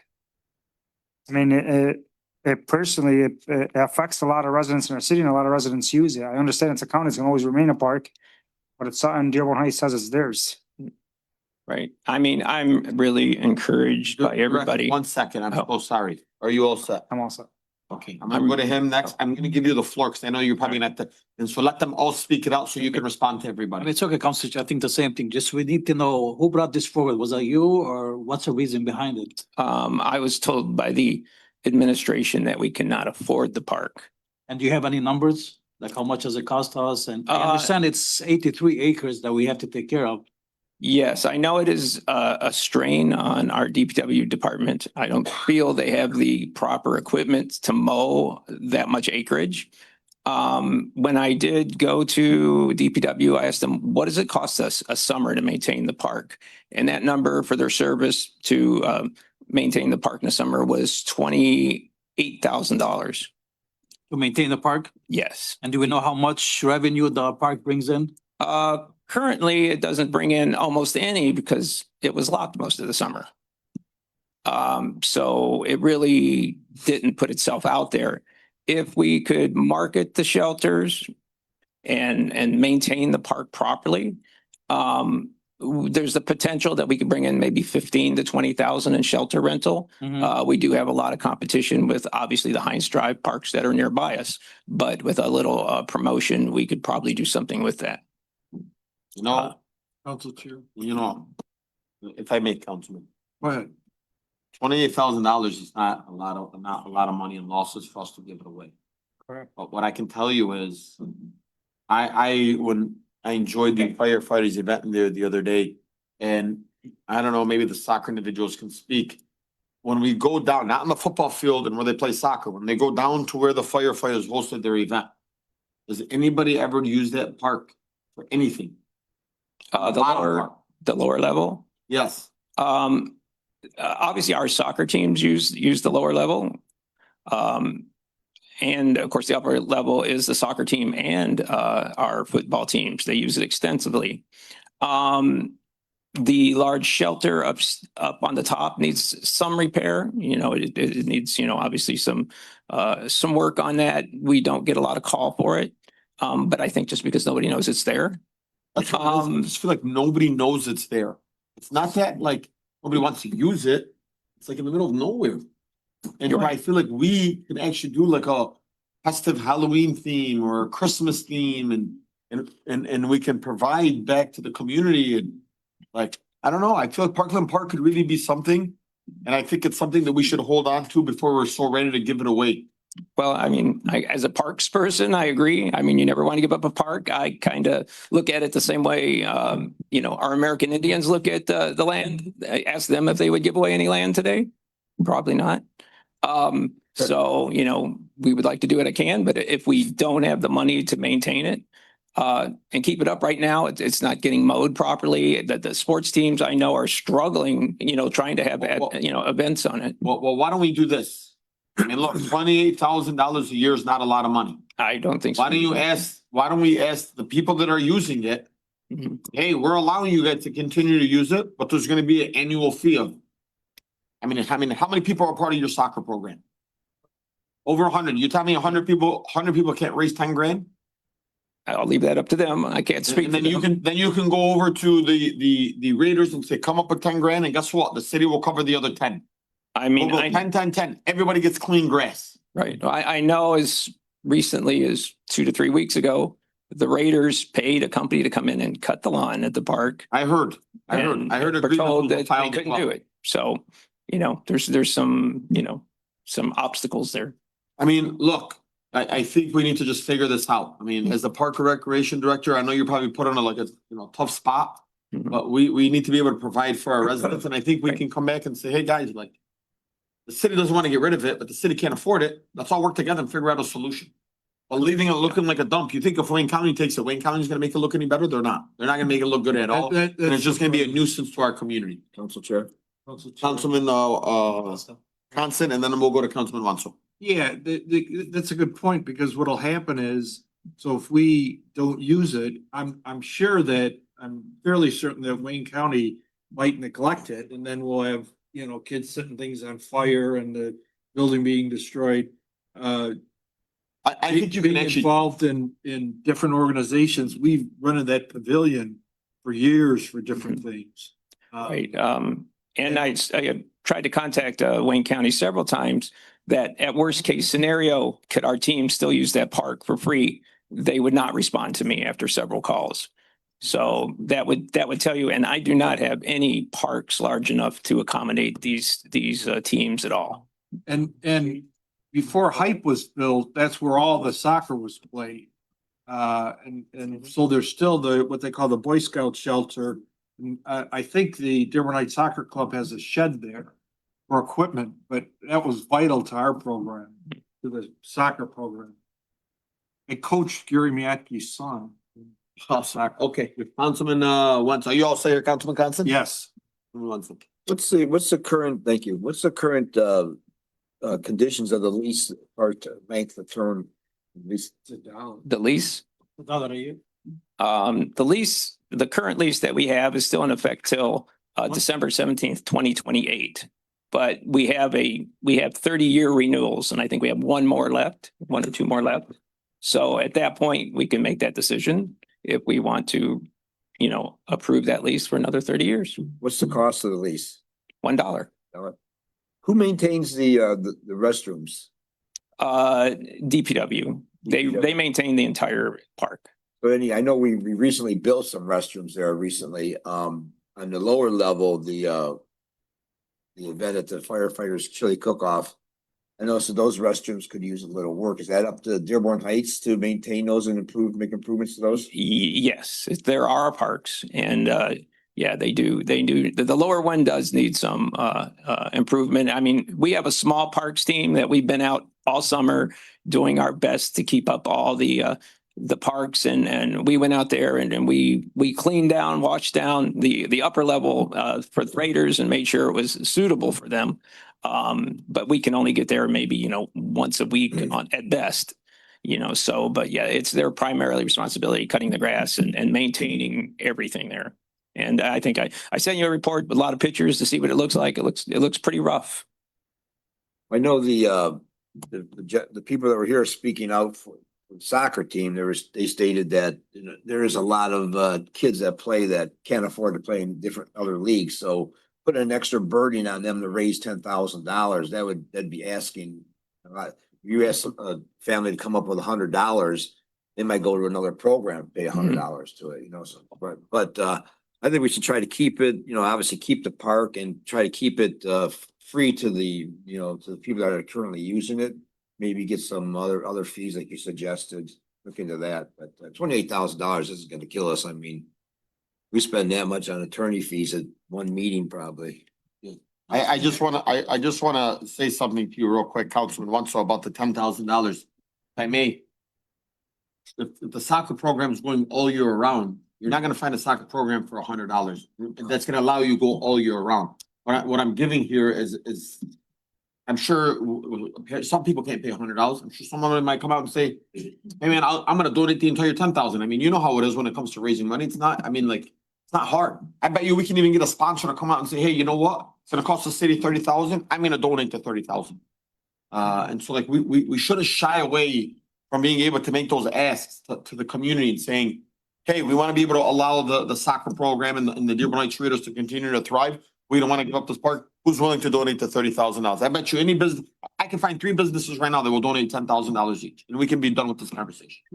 So to give it up to just say because we can't come up with 28,000, this is non-negotiable. Yes, Councilwoman. Yeah, I just want to say, Director Zbosnik's new, and everything you've done, I've been impressed with, including the vending machines and talking about generating money. I feel if it's properly marketed, because it hasn't been in the past, that we could make it profitable at one point, and we should keep it. I agree. I think we should keep it. It's a beautiful piece of property. Crestwood has had reunions down there over the years. We've had the little pavilion at the bottom where we've used for reunions. And, we did pay to update that bathroom not too long ago. So why give that back to the county when it was money we had that we paid and put into it? Right. It's just a matter of maintaining it. We just don't want to see all of our parks, start to fall away. I know they're struggling to mow lawns now, and that park is I guess the biggest problem for everything. But we're going fast as we can. We're fixing as much as we can. that's, you know, we're going to Thank you. continue. Council Chairman. Yeah, let's wrap this up. Yeah, a resident stated something about a lawnmower that was being given away that is currently utilized by the city. Is that something that we need to look into? I mean, I could say that they need a larger one. When I did talk to Wayne County about the park and I said, you know, we're using, I think 72-inch or 84-inch lawnmowers. I'm not sure. Mr. Danci can answer it. He says, well, we have a 10-foot wide one, so we can cut this really quite rapidly, but we don't have anything like that. So. Mr. Danci, anything?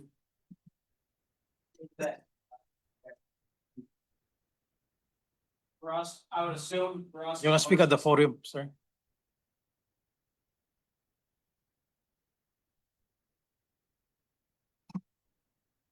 So a lot of this discussion came about when I started here talking to the DPW guys, having been responsible for a lot of its maintenance over the last few years. Without the proper equipment, without the proper hours or labor. It was one of the main issues. We were coming to council with overtime budget issues, right? When I started here, why are all the overtime budgets out of whack, basically? Because we were having to mow everything a lot of times on overtime, right? And initially someone, overtime? Why would you mow on overtime? Because the workload is just so high with the equipment that we have. For the city to purchase probably a 10-foot mower, I don't know if it would be feasible to do. I mean, we could, if anybody can find building maintenance capital outlay. I'm open to suggestions. Any idea how much is that for the 10-foot? No, we could look into it. I mean, we get a price for it, but to go get a price with no money, it's like window shopping for, Mr. Danci, let's just get a price. yeah, that's fine. Thank you. What? Sure, what about the one the gentleman referred to, a 15-foot cutter that? So we had the mechanics at least work on an old batwing mower that can trailer behind a tractor that I think we took out and used and tried to use it around some of the little bit larger areas around the city. To my knowledge, we have not given it to the golf course. Right now it's at our DPW shop, making sure it's still operating properly. I think one of our main issues is just making sure that we have somebody very familiar with it to go out and utilize it. Because right now with our number of laborers in the union, you'd have to have an equipment operator out there operating it. And our building maintenance department has one equipment operator that tends to be fixing roof leaks or other issues. So there's union issues involved with some of the maintenance behind this that at any point, if you want to come down and talk during the day, I think would be better served for conversations with a little bit more data around. Director, One second, are you all set here? Yes, thank you. Director, so the park is 83 acres and for sure it's not all grass. So any idea how much grass are we mowing there? No, well, I could find out for you. I mean, the guys that mow it and that have been here for quite a while, I think the two supervisors probably be able to give us a better. And are we Exact are we figure. using the whole park for are we using the whole park? It's 83 acres. That's a lot of acres. When I started here, the exact words from some of the supervisors were, this whole area floods up over the pavilions and my guys have to go pull all the picnic tables out of the river. So when we went down there and visited with Wayne County, there's retention wall issues along the creek and the river that I don't know exactly who's responsible for fixing, but it's not this is long-term investment that if the city continues to renew this lease, we're going to also be responsible for some of these capital. It's a long discussion to figure out exactly what to do with Parkland Park. Nobody wants to see it go into complete disrepair. The DPW and the city is trying to do everything they can to at least keep it manageable and used, but it's putting such a strain on the operating budget. But like I said, more discussions to be had. I don't know the best route for it. I brought it up because just from the DPW side of things, it's a very large expense to the city. Thank you. Yeah. Any other questions, guys? Look, we have a motion on the table. If we vote yay, it's to get rid of this project. If we voted no, sorry. Just 5 seconds. I just want to say something. The parents and the coaches are willing to help mow the lawn. If you guys will allow us, we'll work with you guys to mow the lawn if we can keep the park. Yeah. Thank you. Refer this to a study. Look, guys, please, nothing from the audience. Good though. If you vote, there's gonna be a motion on the table. If we vote yes, we are supporting the lease. If you vote nay, No. We're supporting ending the lease early. If we vote yes. yes, And if we vote no, we want to keep the lease as it is. then we keep the lease, correct? Mhm. Okay, Only one. Just want you to know. At least I can say for myself, I'm a nay, I'm a no. Yeah. All in favor, please state aye. Those opposed? No. No. The noes have it. Motion fails. And we've never all agreed on a fail.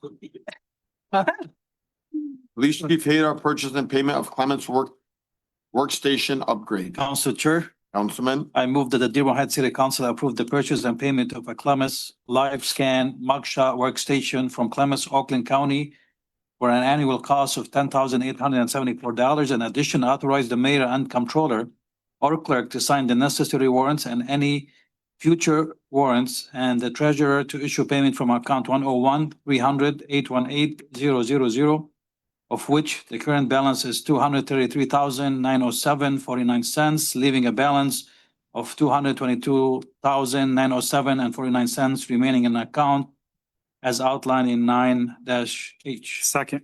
motion made by Councilman Ahmad, seconded by Councilman Saab. Thank you for giving us the breakdown of the accounts and what's left in that remaining account. Any discussion? Hearing none, all in favor, please state aye. Aye. Come on, guys, for those opposed, I'm sorry. All in favor, please state aye. Aye. Those opposed? The ayes have it, motion carries. Next up is Police Chief Haidar, AXON upgrade and update contract. Council Chair, I move that the Dearborn Heights City Council approve contract between the city and AXON for a total cost of $2,155,529.50 over a 5-year period, and authorize the mayor and clerk to sign the contract on behalf of the city, which will expire in December 2029. In addition, authorize the mayor and comptroller or clerk to sign the necessary warrant and the treasurer to issue payment from account 101-300-818-000. Funding will need to come from the following accounts as outlined in 9-I. Second. Motion made by Councilman Ahmad, seconded by Councilman Constant. This is the individual from AXON Online.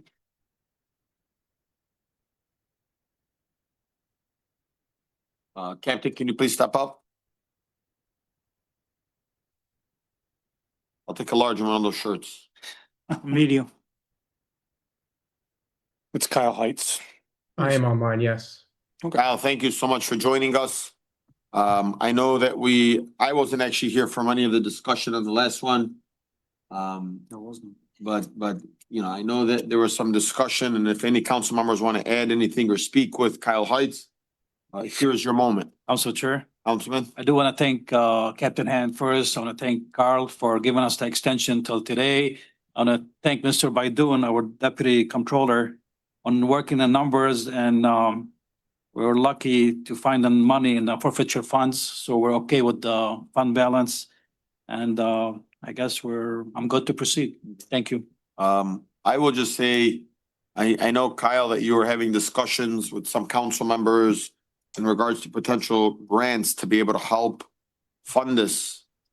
Can you talk a little bit about that, Kyle? Yeah, happy to talk about this, and I'll also defer to Captain Hatton a little bit on this. Sort of I know there are a number of grant opportunities available through MMRMA that we've been looking at. I think Captain Hatton has a little bit more of the details that can help offset some of those payments. Kyle, briefly, I don't know if it's the fog or if it is a haircut. Did you buzz your head recently? I did. Little change in look. Became a father, had to get a new look going here. So I love it. I love it. I didn't know if you were the same guy. I was like, man, this guy Kyle looks like the other guy Kyle I spoke to. yeah, same guy, new look. So hope y'all like it. Nice. Is there any way we could talk about grants? Because I could see we found the money this year. Are you gonna be able to find the money next year? You know, the money doubles next year, Yeah. then it doubles even more after that. So like what we can do is just put Band-Aids on bleeding. There are MMRMA grants that we are going to be applying for. We can't, the deadline's not till October, but we will be applying for them. They're kind of one time and a second time grant, so you can get it a second time, but then the amount is lower. But we are going to be applying for those. The amounts are not world changing, but they'll help. And of course, we're going to continue to look for, we're going to look for any kind of grant we can, you know.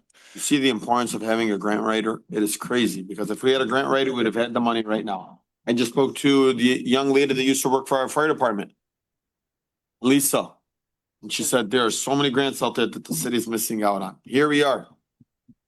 Taken away from Roger and all these other different lines just so we could try to find ways. All we need to do is have a grant writer. Councilman Ahmad wanted that 3 years ago. Imagine we had a lobbyist. Imagine how much money we'd still have this year.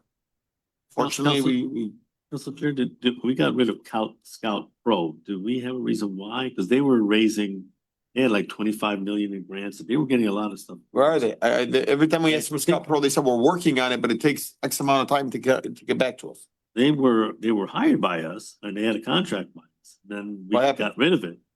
Who got rid of them? Yeah, we got rid of it last year. No, we Mr. Gibb didn't. was working Brockton, right? No, we didn't. Was that Roger? Scout Pro, the one that, Must be I looking think for he's another pretty city. smart. oh, they're still here with us? Oh, well, why don't we use them? They're still with us. Nice. How much of it for our police department, our fire department? Nothing. Good job. Well, we need to ask them. That was Yeah. with our state representative. State reps. That was finally Scott that did It it. was all, that's why. Guys, if back in the island, there was a lot of discussions. And all right, I'm gonna just not talk. Thank you. This is a great meeting, by the way. Everybody, I hope you guys are all enjoying it.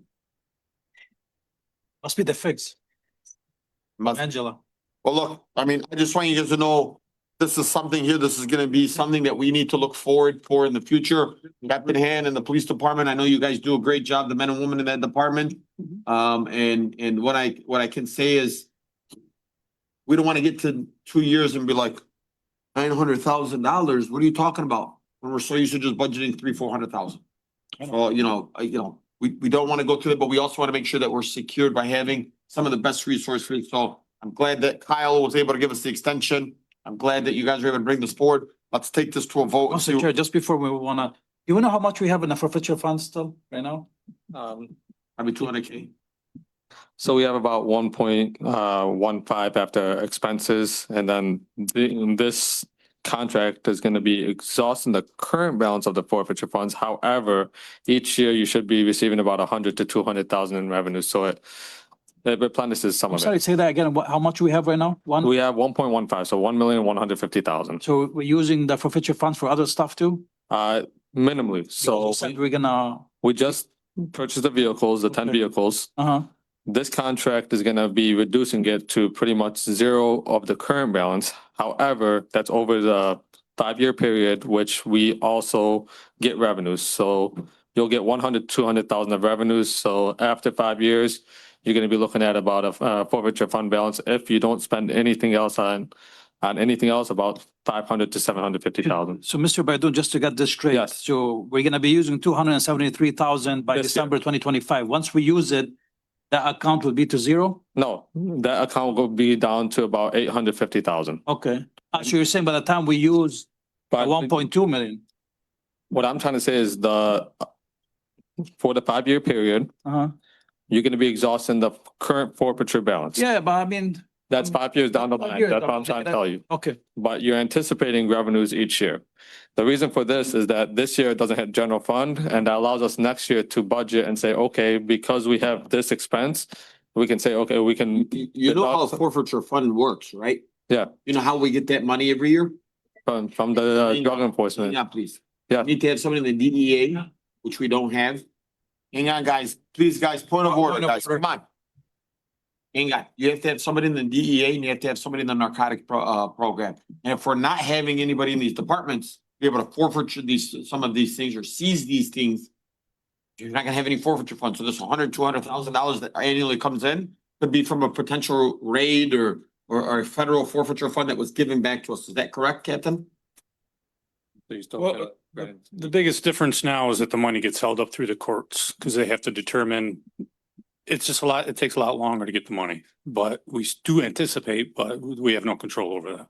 It gets held up a lot more because. We would see a lot more money in these forfeiture funds had we had these type of different avenues of the DEA or narcotics. Sure. We have a task force officer. We do have a task force officer now. Right now? Yeah. Yes. That's what I was. No, we have two. We have a DEA and then we have a local task force officer. Thank you. Yeah. All right, guys, we got a motion on the table here. Any other discussion? Hearing none, all in favor, please state aye. Aye. Those opposed? The ayes have it. Kyle, thank you so much. Captain Hand to the police department. Thank you Thank you, guys for everyone. this great work.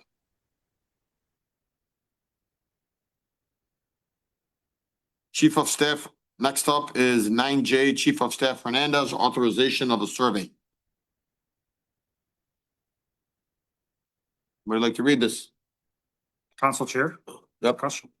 Move that the Dearborn Heights City Council authorize the survey of 25470 Kennedy Street for a cost not to exceed $5,000. In addition, authorize the mayor, comptroller, and the clerk to sign a necessary warrant, the treasurer to issue payment from account 101-200-817-000, of which the current balance is $11,869.11. The party to which the offense is determined not Not on their property. will pay the cost for the survey as outlined in 9J. Second. Motion made by Councilman Saab, seconded by Councilman Ahmad, That was Councilman. Councilman Constant. Any discussion? Yes, Council Chair, I'm just kind of confused. What is this? Now that I read the fence, why? So I'm gonna talk briefly on this. This was sent to me by Roger yesterday. I know Councilwoman Menalowski Maxwell has spoken about this a few times. There's been a few residents hang on one second. There's been a few residents that have spoken out on this time. I feel like this has been an ongoing dispute. The courts have been going through it. We had to pay the court fees. I mean, you know, this has become such a nuisance and it's becoming like, well, it's on my property. Well, it's not on my property. It's on my property. It's not on my property. It's on my property. It's not on my property. And there's so much ping pong. And, you know, Roger put forward a ultimatum that an independent survey is going to be done. And whomever it feels deemed to be on their property, if it is on property person A or property person B, whomever it lands on is forced to pay back the $5,000. And so one, it doesn't cost anything to the city. It's basically saying to the city, we're not here to take sides. One person has a survey, another person has a survey. 2 surveys were done, and so the city now is going to do an independent survey. And you know, like, I don't know too much, but I from what I have been told, is that the courts have deemed that this property needs to have a survey, the fence put back. No, it did not. I will. Ma'am, I will let you speak. I'm Hang on one involved in second. it. I know, I'm gonna let you speak. Please point of order, let me finish. Thank you. Thank you so much. Again, I'm gonna give you, this is what is being set out in the universe.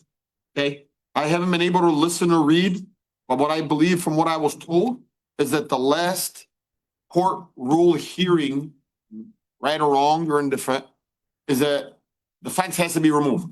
I don't know how truthful that is. This is what I've been told. I don't know whose fence, I don't know who it's on. You know, our building director says it's on her property, it's not on her property. The survey says it is, it isn't. Truth is, the only way to figuring this out, an independent survey study, whomever it's on, if it's on A or B, if it finds out B is wrong, B's paying. If it finds out A is wrong, A is paying. That's it. Case is closed. Everybody likes to believe that, no, I'm right, no, I'm right. Okay, great. Let's take it to an independent survey. And so, yeah, I'm gonna give you a moment to speak. Roger sent an email. Yes. I'm ready to put this to bed, and the only way of doing that is to have a fair process. Thank you, Councilman Menalowski Maxwell. Well, first of all, the court and the judge, and you can go watch it on YouTube, he did say that he was not gonna make me move the fence. You need to listen to that and get the facts straight. I don't listen to hearsay, I just go on the facts. Also, too, the fact is, this was inappropriately put on the agenda. You knew about it yesterday. Why didn't we get an agenda, a new agenda showing it on it? Why was it just put here when we all sat down and made us all aware of it? It's not even on the website, which I think we should. At 6:30, I received it, and I was talking to the council, the Madam Clerk. And I was talking to her to invite all the council to a grand opening. And then I said, oh my God, look, I got an email from Roger. I read it. She said, what do you want to do? I said, man, I want this, let's put this to an end. Let the people go ahead and let just the independents, let the city go out, get a survey company and see who's right and wrong. Can I finish without being Yes, interrupted? I was answering your question, ma'am. I wasn't interrupting you. Well, no, you did state just now that you knew of it yesterday. Why didn't you do an agenda, a new agenda? I just explained it to you. Did you not hear what I just told you? Yesterday, though. It was not even properly walked on or put on the agenda the way it's been. It's also a Councilwoman violation. Danci, you Don't asked me not interrupt to me, interrupt you, please. but then you asked me a question. So I answered your Okay. question, then you told me I'm I'm interrupting not you. gonna, okay, let me Yes. speak what I gotta say. Say it, but don't ask me a question. I didn't ask you a question. I was making a statement saying that you said it was given to you yesterday. I'm not lying to you. It was Okay. given to me yesterday, man. Okay, thank you. Thank That's all I need to say. Thank you. First of all, this is a violation of the charter. You're mentioning a budget line item and it is over $1,400, so it means it should go out in the bid process. I don't know who had a say in the company that was chosen, but I did not. And I don't agree with it. I don't even know who they are. There's no backup on this. Where's our backup? I mean, come on, it's just making a statement here. There's no backup saying what company or anything else. And like I said, the agenda was sent out on September 4th. And we should have received a revised agenda. It's not even on our official website for the city of Dearborn Heights. Protocol was not followed the way it normally should be. This situation is not fit like 911 emergency. It could have went on in 2 weeks. To be secretly put on the agenda is nothing but dirty politics. There was a survey done. Point of order you on that one. I'm gonna point of order you on that one. Let me finish. I'm not gonna let you say things like, I'm not. this is dirty I do. politics. Yeah, No. yeah, please don't say that. So and if you're I not can gonna- say what I want, freedom of speech. you're right, I'm gonna point Please of order let you me- on it. Thank you. Not, it's I'm gonna point of improper. order you on That's that. improper. Thank you. First of all, I don't know if everybody's aware, there was a survey done in 2015. There was also a survey done in 2016. On November 26th, I got another survey done of 2024. How many surveys need to be done to show the fence is on my property and my neighbor's is on hers? Because she does have a chain link fence up that she's had there since 1989. In 2015, the same neighbor harassed my next door neighbor when she put up her privacy fence. She was horrible to my neighbor. Council, I'm gonna object With to this. installation. Tying of the case and attacking neighbors and neighbors. I don't want to be disrespectful to Councilwoman, Point but of order. I'm Point of order. Roger, go through the chair, please. Council Chair. Please I'm just refer to talk about asking. other cases. Cease and desist. This is an example of what No. has happened. Just ask to There's a stop history. attacking someone. Please. There's a history here, and I think everybody needs to know it. This is actually a private personal matter, and I have no problem handling it privately. It should not be a city council public decision. Since you made it public, I'm gonna make it really public what's going on. I mean, there's been all kinds of things done. I've had dukes in my backyard because this neighbor said that my fence was in the sewer line and it was backing up to her house, which was a lie because we did have the sewer line cameraed for hours for Nothing from the audience, please. 4,000 to the residents. And it showed it was clean. It was very clean. I have the video of it and everything. I also have the most recent survey right here. If I'd known better, I would have printed up a copy for anybody to see. It shows fence is on my property and her fence is on her property. So what happens if we're both where we're supposed to be? Well, no, Who pays for it in the end? he would have to pay for it. Well, no, if her fence is on her property. No, that's my not, fence- that's not, they're just gonna test your fence, not her. That's not the way this is written up. Read how it says. Yes, it says, Party to which the fence is determined not on their property will pay costs of the survey as outlined in 9J. First of all, this is too sketchy. Like I said, this is a violation of the charter. We did not go out for a bid in the bid process. There is a line item mentioned and it is over $1,400. So to vote on this or to pass this would be a violation of our charter. And we've turned down things in the past because of that. I agree, And we have to stick to what we fair for everybody. I agree. I mean, This does need to go out for bids.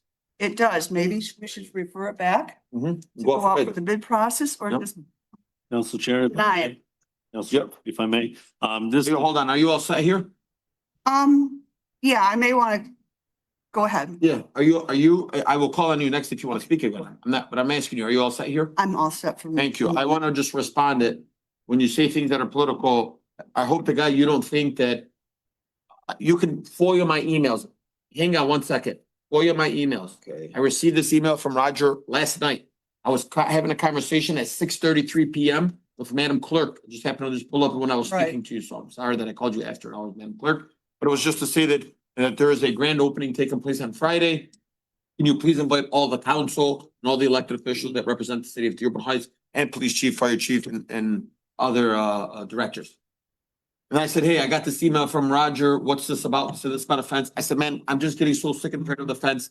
Let's just put this fence thing over. Let's get it surveyed. And whoever it's on their property, let them pay. I'm tired of the back and forth, the bickering, the yelling, the fighting. Shh. You know, Well, again, hang on one second, please. I fine. didn't interrupt you. I know. You know, you talk to party A, it's on my property. Talk to party B, no, it's on my property. And, you know, I got a survey from party B. I got a survey from party A.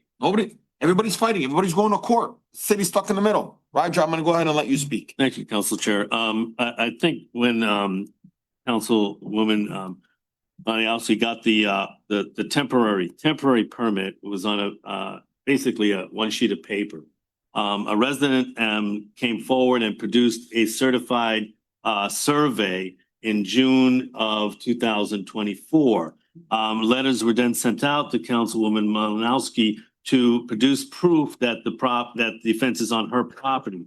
That was not done. In September, then ordinance violation was issued because we did not have a counter survey from Councilwoman Malinowski showing that the fence was on her property and a citizen was complaining. So the ordinance was issued. In November, we received the second survey from Councilwoman Malinowski, but the ordinance had already been issued. Councilwoman Malinowski was found in violation of the ordinance. The fence is on a temporary permit. Notice was sent to her over a month and a half ago to get a survey out, do a quiet title action in circuit court where it can be proven that that fence is actually on her property. That was not done. That is. The buildings department is in a position now that they have a temporary fence permit that has to be revoked and the fence will have to come down. So the solution, I checked around to see what companies, without either one, the other party also not filing a quiet title action. I sent all the backup documentation last week, Wednesday, to Councilwoman Malinowski. I received no response. I asked if this is not appropriate or this company is not proper, you have an objection, please let me know. I sent it to the other side as well. I got no objections. So I put it on the council agenda so we can make the decision. I think it's 2,900 actually to do with the backup material to do the survey. Whichever way, I don't know which way the survey is going to go. It may come out with Councilwoman Malinowski, and the way that it's worded is that the other party that raised the objection will have to pay for it to reimburse the city. If the survey shows Councilwoman Malinowski, she's going to likely have to take down her fence and reimburse the city. But there's no issue, and it's a legal issue action. That's why we wouldn't go out for necessarily a bid on this. But if you have an objection, I gave plenty of time to respond. And I said, please respond. When did you send her an email? Last Wednesday with the backup materials and the contract that the company provided. Did you get those? And I sent it. I had trouble getting my email. And I do. If I sent it to the wrong email, I did talk to your attorney, Joe Kadaf. I went through it with him. He thought it was an excellent idea. That's as much as I can do. I'm not trying to railroad anybody. I'm just trying to be a fair resolution. Either one of you could have gone to circuit court, filed a quiet title action, and we wouldn't have to deal with this now. Because no one's taken a step in a year and a half, we've had to take the initiative, the council, the administration, to resolve this issue because the fence is going to have to come down if you can't get a final permit, and we cannot issue a final permit without a determination as to who owns that land where the fence is. Okay. That's where we're backed up. So this is a way of helping everybody. Council Chair, So Hang on 1 second. Are you all set? I am set. like I said, how many surveys do I need to give to you? I mean, there's been 3 done on June 24th. You're correct. You did send a letter. There was like a 5-month wait list for survey companies. I think you were aware of that. You can't just call and have a survey done tomorrow. I was pretty confident when I put that fence up, I knew exactly where my property lines were because it was not the first survey. It was not the second. It was the third. And now at this point, my survey is the most recent one out of anybody's. So it's the most accurate as far as I'm concerned. Let me ask you a question, What? Roger. I am Was not. party- Oh, no. I didn't get a copy of those 2 surveys you mentioned. If buildings department had gotten it, they wouldn't have issued the violation. But So if you had the two- survey until after the violation was No, written, it was the on a violation wait was list. written in September. No, Of the survey was 2024. done November 26th. No, you just said that there were two surveys done, 2015, 2017. If those had been provided to the buildings department, then we could have known what to do. They were not, and they still have not been produced, by the way. So if you did a survey November after the ordinance ticket is issued, and there's questions about your survey company, you're questioning her survey company. This is a neutral, it's the largest in the state that does it. They're a neutral party. I asked anyone to have objections, please let us know. I don't feel I had a fair enough time to respond to that because I have consulted counsel and they will be in touch. I was not given a fair amount of time to respond. I speak to the council as of this morning, and they had no objection. They thought it was a great idea. But if you got somebody else that's your council, please let me know. Yes. I'm trying to be as fair as possible. Okay, then we need to put this on the next agenda or turn it down at this Well, point. you can also go to court Also- and file okay. a quiet title action and have it determined, and that's okay. Then everything freezes until the circuit court makes the determination. And should have been done a year ago, but it hasn't been. So this is a speedy way of at this resolving it. I'm more than confident. I know the fence is on my property. The building department does have a survey that was done in 2016. I don't know if they were able to locate it. That's what I was told. No one found anything Rick else. was But told if you, about it. What's the name of the company you said? The survey company? Semtech, I think. And how come it's not on the agenda? I mean, where's the backup? I did send a backup with it. I gave it to you, by the way, Councilwoman, and I sent it to No, Council everybody Chair. here needs to have I- that backup because we're all as a body. It was looking all at sent. this. I know. I thought it was put back on with the agenda, with the items, because they were with the email. But you know what? I don't agree with Semtech. I'm getting back to you now. Okay, then you go forward and you go give the reasons why you don't agree to Semtech. And then you come forward with your resolution of how to resolve this issue. You go to file a quiet title action, Third Circuit Court, and you do it within 3 weeks, or Okay. at the latest, or we tear down the fence. That's the Okay. only choice we have. Well, you can't Right? get on the fence without a court order and you have none. We don't need a court order because you don't have a permit to You know how build many the fence. people in my Not neighborhood don't have finalized. permits for my fence, including this Right, person right. complaining? This is, I This got lady Nanberry did not pull a permit. Don't start using You names. can use names because the Please, address. point of order, please stop using names. Okay. First of all, this person who is complaining put up a chain link fence around 1989. They did not pull a permit. Why is not anybody going after them? They also put in sidewalk in front of their house without a permit. And it is noted on their account. So why are you after me? It's some kind of witch hunt, a political witch hunt. That's all it is. Councilwoman, I And like I'm not you gonna tolerate tremendously. I respect you tremendously. I don't know that information of anything, what happened. It's I was not available. here at the time. It's available in the system. But- Look it up. Okay. Okay. Thank you. Guys, Chair, Council Chair. Yes, sir, Council. Thank you. Regardless how this works out, I don't think city council has the authority, sounds like a legal matter, to make a resident pay something. I mean, we can't make a resident pay order a survey and then make resident pay for it if, whoever's at fault. I don't think we have that. That's a legal issue. So we don't have the authority to vote yes on We do something that? like that. Councilman, we're voting on the issue of what's involved is No, we're just determining whether a final permit will be issued. It's in limbo now. That's our buildings department. They can't issue a final permit until the land issue is resolved. And as long as we keep this up, we have residents complaining that have equal rights as this councilwoman to speak their piece. And they're saying, no, this is my property. You're taking my property. You're a councilwoman. You're exercising your political powers to take property away from me, my rights. That's what I'm facing. I've been attacked on Facebook. I've been attacked by congressmen about this issue. So I'm trying to say, let's resolve it fairly. If you're right, then the other person has to pay for it. But this is now a legal issue because we have a permit that's in limbo that has to be resolved. I just have a question for Gary, if I may. Well, I have a quick response. I have a conflict in this situation. One, Well, I'm not asking you to involve with that. I'm asking about Councilman Wenzel saying that it's illegal for us to charge a resident. I think I can answer that question without getting into the conflict. Correct. And I would say it is not. Okay, so it's not illegal. No, it is not legal. In other words, both of these individuals, I can't be compelled by a motion of the city council to pay. I mean, neither one can. I think I can answer that, but I do want to make sure it's clear, and I've said this both to Councilwoman Malinowski Maxwell, as well as her neighbor, that I have a conflict of interest in this situation. And I can't address this. I think I can address this issue raised by Councilman Wenzel. I don't see how this honorable body, respectfully, has the ability by virtue of a motion to impose the cost on either one of these individuals. So look, thank you very much. Looks like that if this is going to move forward, that the $2,900 is gonna be eaten by the resident, I mean, by the city.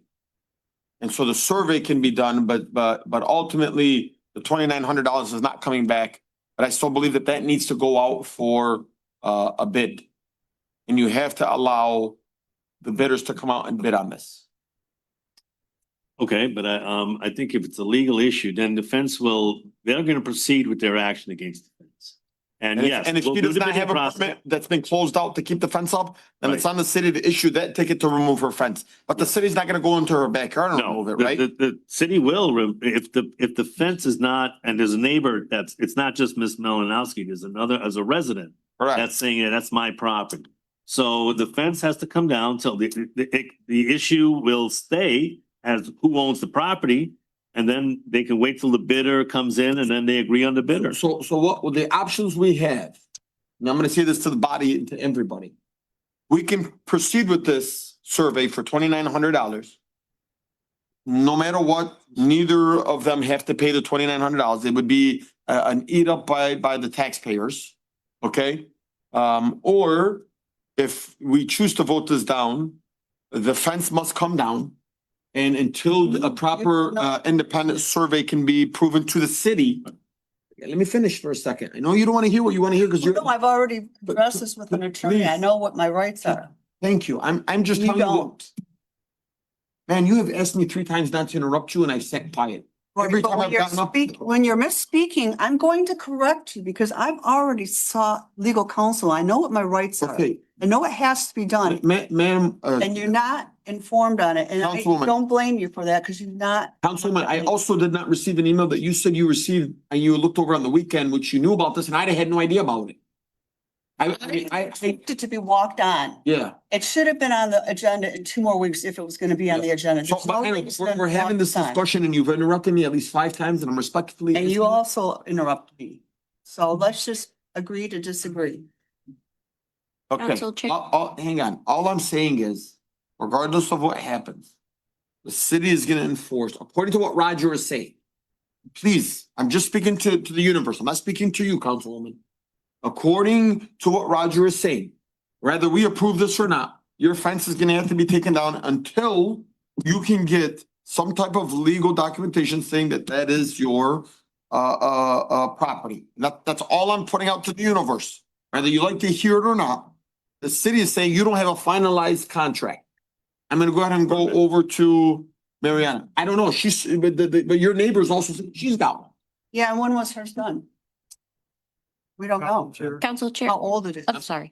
I just wanted to offer another consideration, which is that because it's not a public improvement, you don't necessarily have to go out for the full public bid that would last about 3 weeks. You can get 3 quotes, which is what I was expecting to do. That's why the amount is $5,000 rather than the estimate that we received Okay, of 2,900. So once we receive over 3 quotes, we can share that with the council and choose whatever company is most appropriate for the task. Sure. Yeah, Councilman. I'm just gonna say, they can, the lowest bidder or lowest amount or agreed upon by the parties. Hopefully the parties can agree and say, okay, we're gonna have Acme, the survey company do the survey. And counsel, if either party files a quiet title action, it stops everything that we can do. Everything is on hold until the circuit court makes the determination. The city's had hundreds of these over the years. When I first got on council, Dan Paleco asked me to settle it was awful. It was, you know. Okay, well, right now we have a motion on the table and Councilman Saab. Motion made by Councilman Saab, seconded by Councilman Ahmad.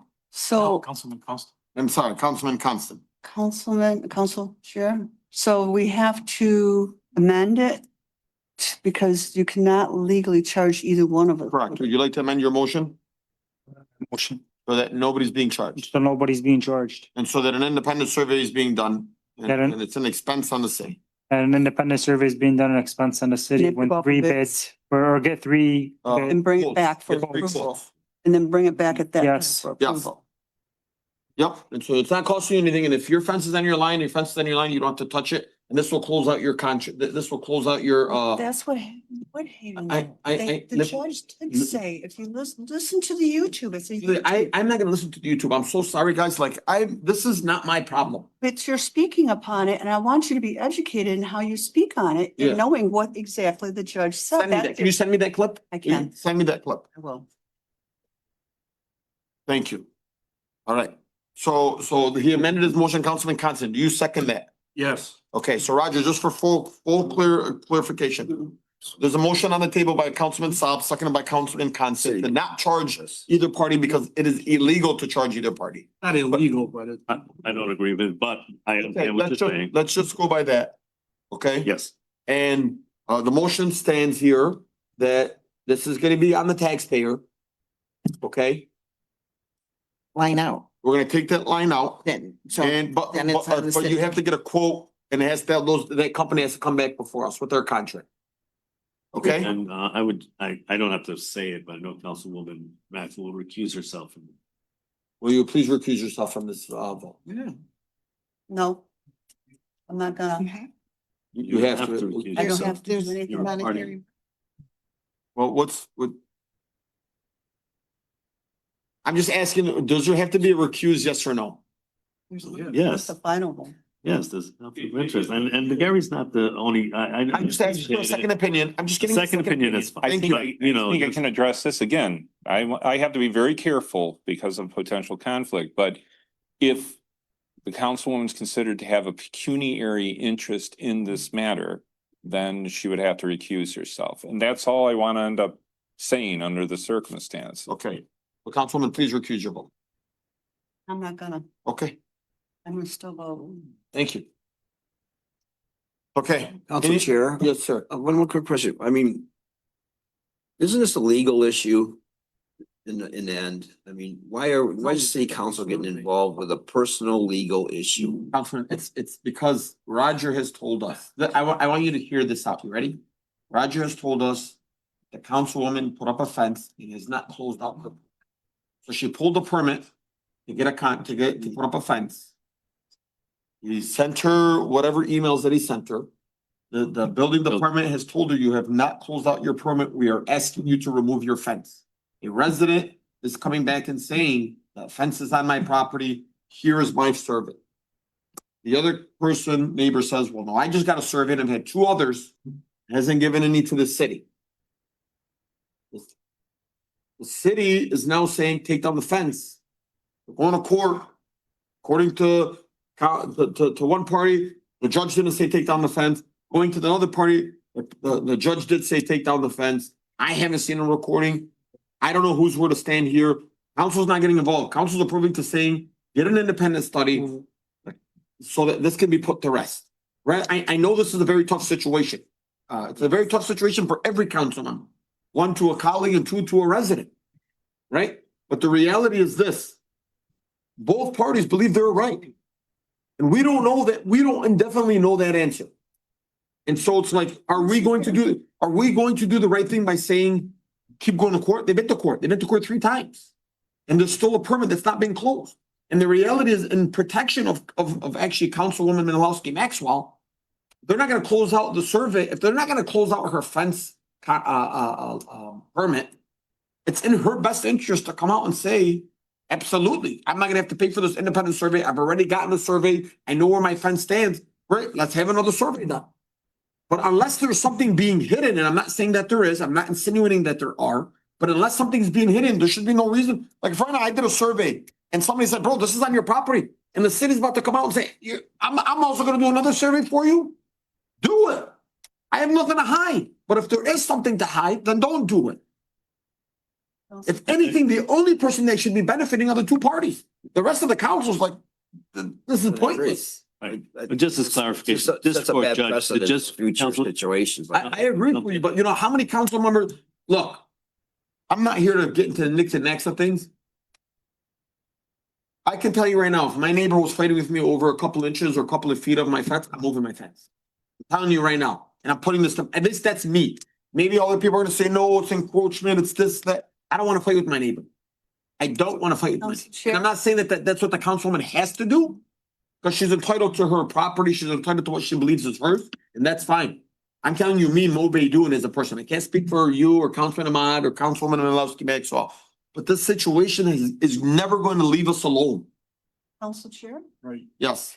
You know, like I said, my neighbor installed a chain link fence in 1989. Ever since then, me and the previous owners of my property have been taking care of that grass. Not once have they come over and trimmed the grass on the other side if they truly believe that was their property. Doesn't make it your property. There are laws in Michigan. Yeah, there are after laws. Years that does protect you with that. I'm just gonna clarify, Council Chair, that the judge found they're in violation of the ordinance, but it does not determine, but the property rights or fence coming down. Okay. That's not what they're asked to do. However, there's a circuit court that will make that decision. Has not been utilized by the councilwoman or the other party.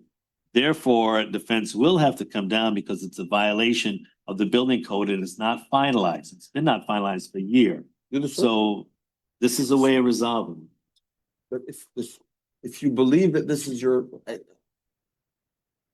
if you believe it is your line of your property and you have a survey, another survey is not gonna change. I know. And so like, It's a waste and of if anything, taxpayers' money. if anything, it's also gonna protect you from them forcing you to close, because they're not gonna close out your permit. City can't have me take it. I know that because I already consulted enough attorney now. Okay, well, there's a motion on the table that's been amended by Councilman Saab to not charge anybody, seconded by Councilman Constant. Any other discussion? Council Chair? Yes, Did you Council. want Madam- did you want included in the motion, in addition for administration to go out for 3 quotes and to bring that back to council? Yes, Yes. and it have to be licensed, obviously. Okay. All right. Madam Clerk, also, can you just briefly speak about our conversation yesterday? Because I don't want like this perception out there that Mo Baydoun is working. No, he's not. I mean, he did mention, we do request that it be in writing. And we got that today. And there was no backup provided. Correct. So that was the motion that administration had believed. Thank you. Yeah, I mean, it's just. Okay, by the way, this is not an approval of anything because this still has to come back with 3 companies. So this is simply saying, approve this, get a quote from 3 different companies and come back and bring that to the council. Council Chair, Yeah. I mean, figure if we go and get 3 bids and there's the cheapest one. And where if one of the parties said, no, I don't agree with that company, what happens next? That's it. It's gonna be done based on what that comes back, Who's gonna decide which company we're gonna go with? the cheapest one. Yeah. All in favor, please state aye. Aye. Those opposed, No, No, Madam Clerk, please take roll call. Okay, Denise Malinowski Maxwell, no, Hassan Saab, Yes. Hassan Ahmad, Yes. Robert Constant, Yes. Tom Wenzel, no, Mo Baydoun. Yes, Motion carries 4-2. thank you. There's one more that we have here, 9K. 9K, Council. that's kidding. Stop. Kenmore and Doxator at a stop sign by Councilman Saab. Council Chair. Councilman Saab. I move that the Dearborn Heights City Council approve a traffic device at Kenmore and Doxator Street. Eastbound and westbound stop signs be added to the intersection as it currently only has a one-way stop sign. Support. And to make sure that this becomes a 4-way stop sign. Can you add that? Correct. For it to become a 4-way stop sign ASAP. Okay, Director Danci? All right.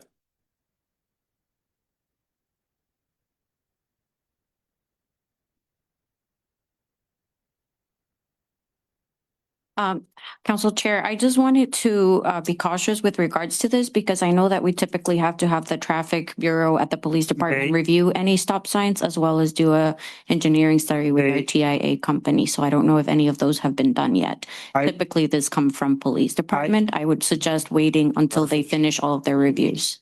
Council Chair. Yes, Councilman Saab. This was, I've been in contact with the chief. The chief's physically come out with us there. He's approved this. The paperwork with the police department has been filled. It's just I didn't want to wait for another 2 weeks for them to add it.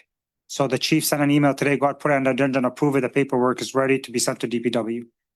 Thank you. Thank you. All in favor, please state aye. Well, motion made by Councilman Saab, seconded by Councilman Ahmad. I mean, Council Chair, we can add to the motion, can you read the motion again? Yes, I moved that the Dearborn Heights City Council approve a four-way stop sign at Kenmore and Doxator heading east and west. There's currently no stop sign. To be a four-way stop sign.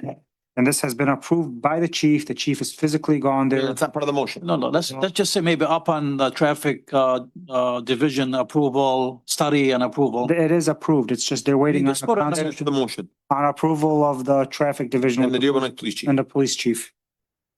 All right, seconded by motion made by Councilman Saab, seconded by Councilman Ahmad. Is that you? Yes, Is your name Councilman Ahmad? present. Councilman Ahmad. Any discussion? I will say Councilman Saab actually called me about this. I usually don't like to walk on things, but when it comes to public safety, I think those are very important, and I commend him for coming forward and saying, respectfully, I don't want to wait another 2 weeks. Kids are walking home. They're in the neighborhood.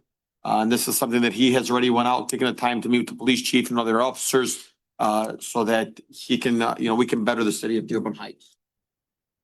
Any discussion on that? Hearing none. All in favor, please state aye. Aye. Those opposed? Councilman Saab, good job. Thank you. Thank you. One street safer to make it cleaner and safer. Next up is ordinance and resolution, second reading for proposed ordinance H 25-02, short-term rentals. Council Chair, Yep. Councilman I Ahmad. move that the Dearborn Heights City Council move the proposed ordinance H 2502, an ordinance of the city of Dearborn Heights, Michigan relating to and upholding the prohibition of certain short-term rentals, ensuring that this prohibition is not diluted or diminished through the improper interpretation and or application of existing provisions in chapter 36 of the city code, enhancing the city ability to enforce this prohibition and providing for stricter penalties for the violation of this prohibition, be it ordained by the city council of the city of Dearborn Heights that the code of ordinance of the city of Dearborn Heights, Michigan is hereby amended by adding a section to be numbered 36-81, be considered read for the second time and become effective upon publication as outlined in 11-A. Second. I'm gonna second this one. I'll second this one because it's very near and dear to me. Motion made by Councilman Ahmad, seconded by Baydoun. Any discussion? Council Chair. Council Chair. Councilman Wenzel first, I'll go second, then Raji will go third. Just a show. This is a good ordinance, but I don't think we should pass it until we get a ordinance officer hired specifically to enforce rental property and short-term rentals. I mean, this isn't worth the paper it's printed on unless you can enforce it. I mean, you could have $1 million fine or a $10 fine. It doesn't mean anything unless you can enforce it. And right now, we can't enforce. And we had people speaking here about the blight issues, grass. And we're gonna come up, is this just throwing people a bone, say, hey, Angela, we got this ordinance now, so what's the big deal? No one's gonna enforce it? We gotta make sure that we can also add hiring another ordinance officer to specifically monitor and regulate rental properties, including short-term rentals. I mean, I said that from the beginning, months and months ago, when I came up with that resolution to eliminate them. One of the things I said in that original resolution was you can come up with all the ordinance you want. If there's no one to enforce it, it doesn't mean crap, So we need to do something. We need to do something tonight on this, or, pass this and promise that we can get another ordinance officer. I mean, ordinance officers, they're not, I don't mean to down any ordinance officers, it's public knowledge. They're the lowest paid position in the city of Dearborn Heights. All right, are you all set here, Councilman? No, so I mean, these guys are out there and they're taking heat from everyone. They're taking calls from us. They're taking heat from the residents saying you're not enforcing it, you're driving by something. And to get one more, I don't even know if we got the three that we originally voted on Council Chair, about a year ago. Council Chair, I was asked on Thursday to swear in 3 new ordinance officers. I don't know Renew? if you guys are aware. Yes. No. or- Yes. Yeah, I was not made aware of that. Yeah, that you didn't hear from it. Yeah, I mean, Okay, so 3. thank you. That's great news. That's great news, but Okay, that councilman wants. do we have the authority to specifically designate one of those ordinance officers as a city council just for rental properties? That's gonna go through administration, but let the councilman wants to finish. Okay, I'm good. Thank you. Okay, well, I will just say, I think that just answered your opposing of what not supporting this, but the reality is, look, I gotta admit, Councilman Wenzel, been fighting for ordinance officers for almost 3 years. Ray Muscat was still on council. But you know, he also 2 years ago put a resolution to say, pay them more and hire more ordinance officers. So administration did not do that. But that's not gonna stop us from creating laws that says STRs are no longer welcome in the city of Dearborn Heights. Now, my opinion is, while it may just seem like a piece of paper, it's a law. And it's a law that was done properly. It went through the planning commission. It went through 3 readings. That was looked at by our special legal counsel, Gary Miyake, who's helped orchestrate a lot of these laws across our city. And for us to kind of just be like, well, it's not time. I disagree. I think the time is today. The time is now. And if you read through this, you'll see that the enforcement will come through the police department on the weekends. And it will also be enforced by our ordinance officers if anything is published and caught by them for $1,000.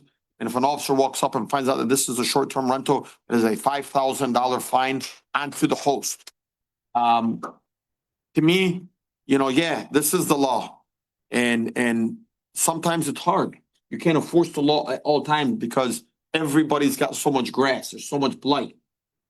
You have 15 to 20 Airbnbs in the city, you can enforce that, and guess what? That's a good revenue source to the city. So I'm gonna tell you right now, this needs to be enforced, and it needs to be also publicized. What's that? It needs to be publicized. There's no reason why every single media is not talking that Dearborn Heights has a zero tolerance, $5,000 charge if you come and try to do an Airbnb in the city of Dearborn Heights. That's how it needs to start. And I agree with you though, Councilman Wenzel. There needs to be some type of enforcement and designated ordinance officer, but we don't have enough. Council Chair, I stated at the last meeting that we need to enlist all the residents in this too. To report this stuff. If you see it, you gotta report it. And I gave you recognition on that. You were spot on. Yeah. Because when a resident like when Angela Venegas, who is gonna call, or Barb Renning, who has been like praying for this, her and her husband Joe, trust me, they're going to call. And guess what? The police is gonna be able to go knock on their door when they find out that the person that's staying in the house who's just renting this Airbnb is gonna be like, I don't know. I don't care about the Joe Schmakalaki that has this house rented out as an Airbnb. I'm just living here because I paid the dude. Yeah. Guess what? A $5,000 fine is gonna be issued to that individual. And so to me, I think Gary on this one, I know Roger, you're gonna pose a lot of this, but look, let's put our political differences aside to this.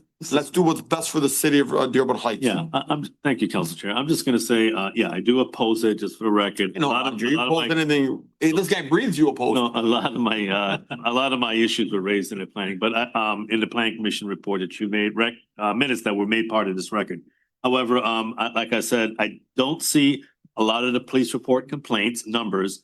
I don't see a lot of the citizen complaints about Airbnb numbers to back up this ordinance. And I think it would behoove us to look at, actually, there's a federal case now in Nevada with Airbnb and Venmo in the federal circuit courts.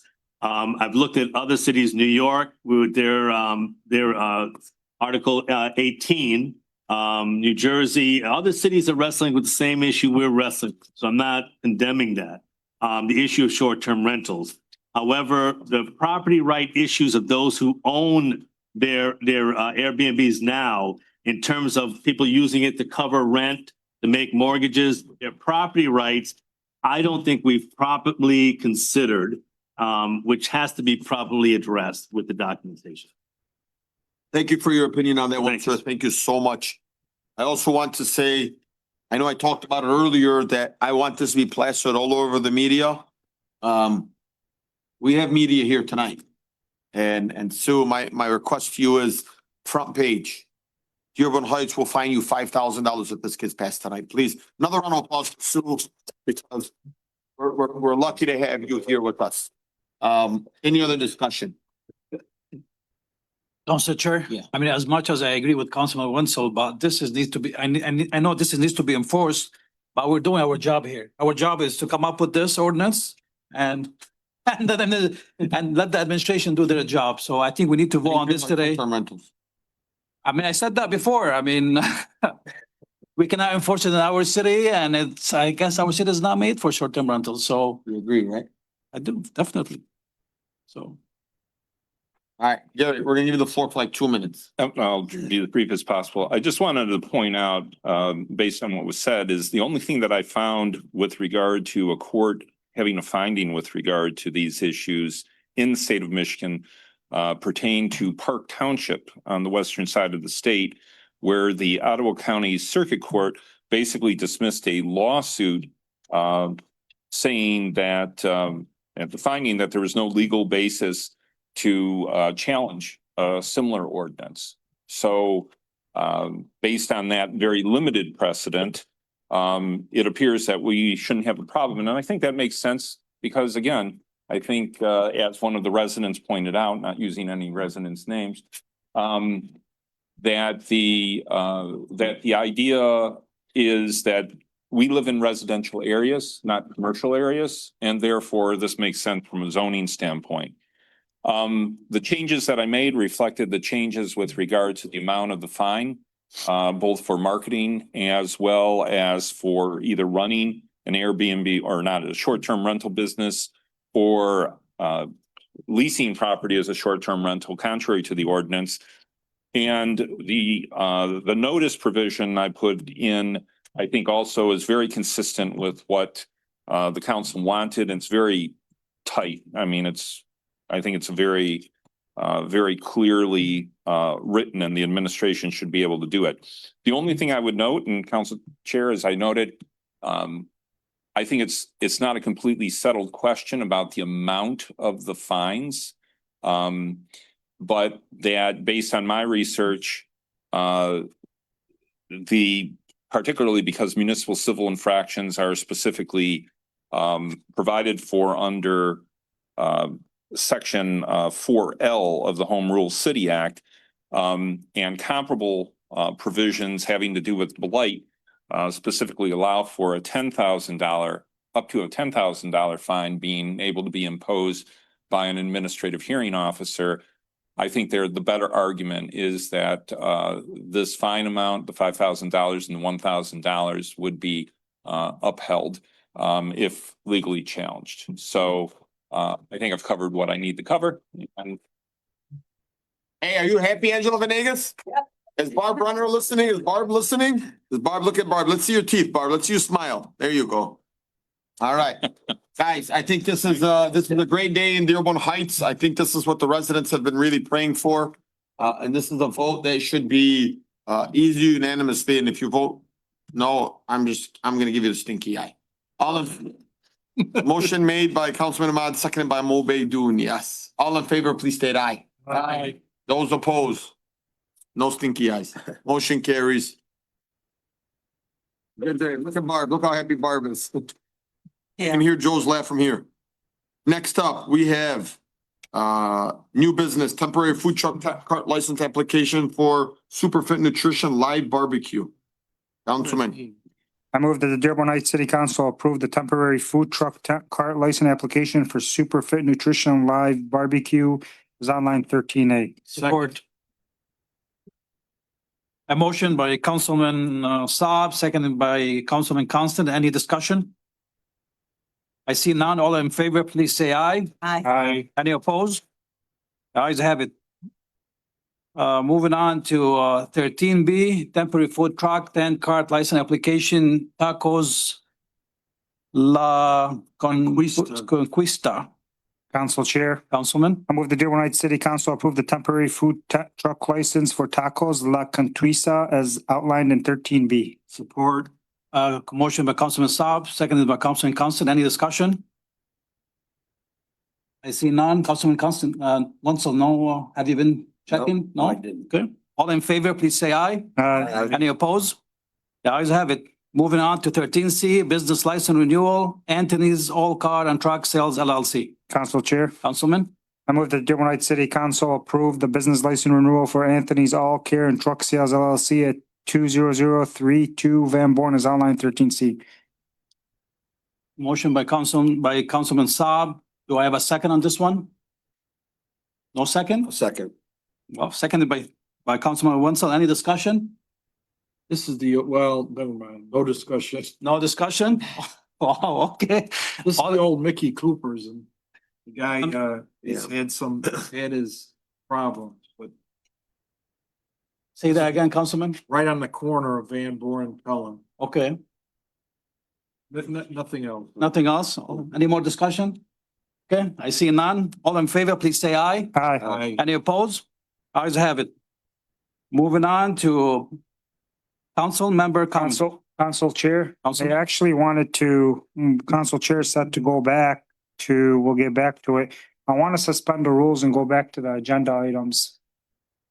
Okay, I want to remove some items. so we do, Madam Clerk, a motion to suspend the rules first? Okay, we got a motion to suspend the rules by Councilman Saab. Do I have a second? No second? Second. Okay, we have a second by Councilman Wenzel.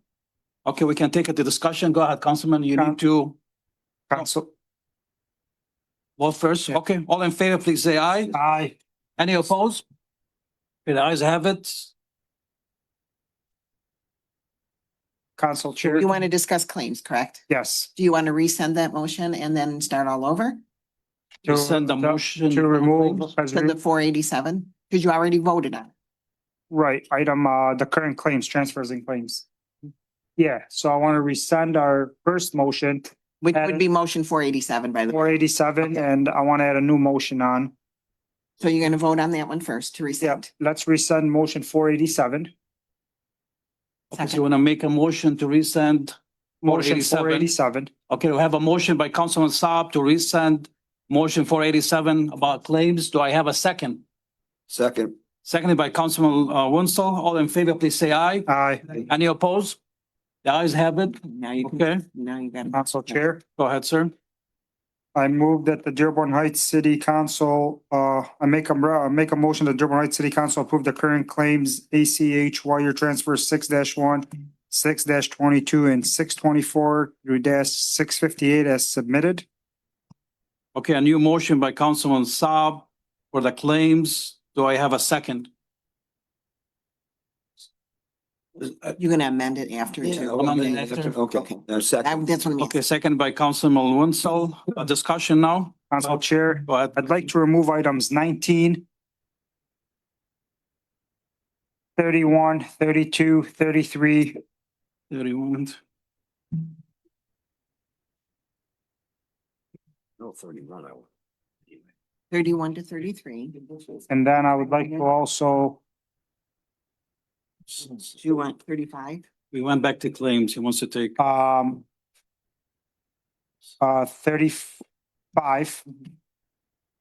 What are you doing, Council? 35? Yes, so we're removing 19. Right here. You're reading. I gotta hear. Oh, 19, 19, 31, 32, 33, 35. No. 44. I know.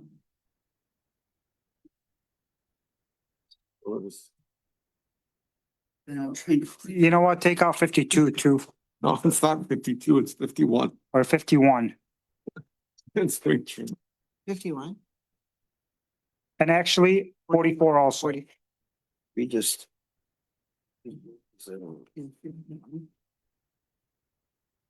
So we're taking out 19, 31, 32, 33, 35, 44. 44, 51. 51. And we pay a lot of different attorneys here, huh? But 50. 51 is not even. That's way, attorney. You want the wait trip? Take them out, it's fine. Take out Waitron? Yeah. Okay, so Councilman Saab would like to amend his motion to take 19, 31, 32, 33, 35, 44, and 51. 34, I'm sorry. 30. Yep, not 34, 35. 35, yeah, that's Yep, what I perfect. said. Do we have a second? Second.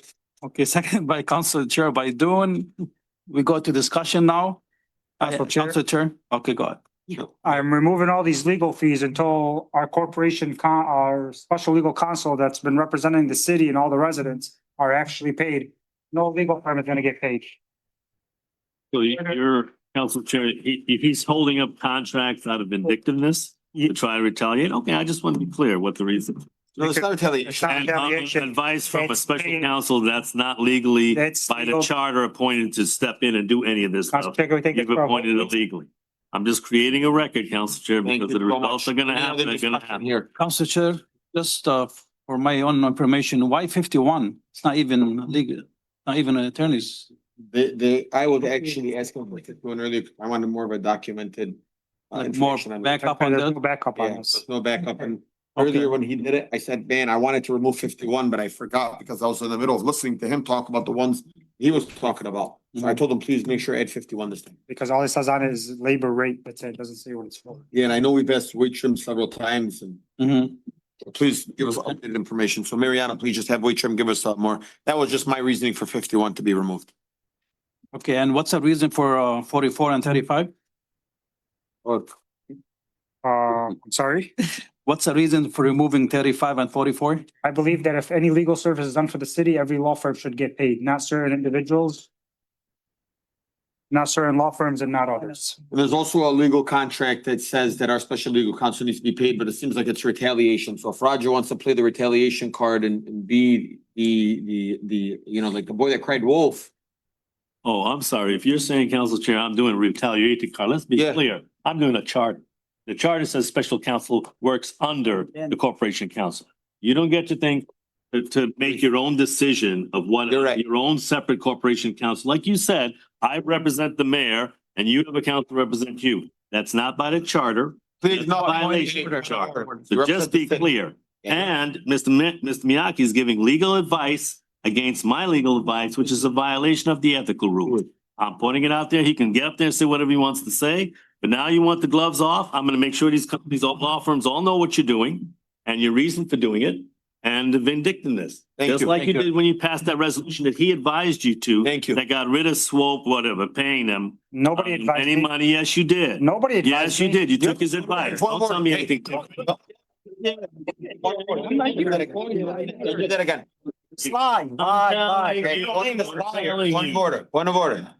Guys, come on, you even got seniors to Roger telling you to stop, please. Point of It's order. not just telling me. Please stop. He advised. Point of order. Point of order.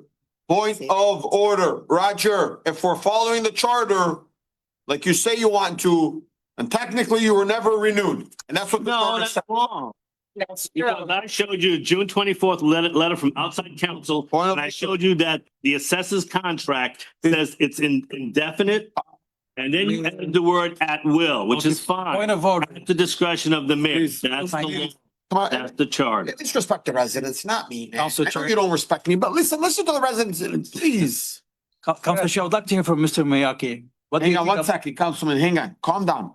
Guys, I know you guys are screaming for point of order because everybody kind of wanted Roger to tone it down, but let's also go through the chair. Please no more of the point of orders from the audience. Roger, thank you so much. Please no more. I'm Thank not you. saying a word. And I'm gonna let Gary speak, and I'm not gonna give you another option to speak after, please, because you've given your moment. You're gonna take your quick, make it very brief. Let's move on, guys. I'll be very brief. First thing I would note is that Councilman Saab came up with the particular resolution on his own.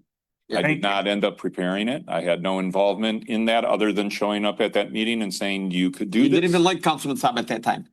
I wouldn't say that. Finish, please. I wouldn't say Yeah, he that. said. Secondly, as we know from all of the litigation that was previously litigated by Mr. Schenk on behalf of the council as a body, the city council has the ability to retain special legal counsel. When that happened, Mr. Schenk did not report to me, was not of counsel to me.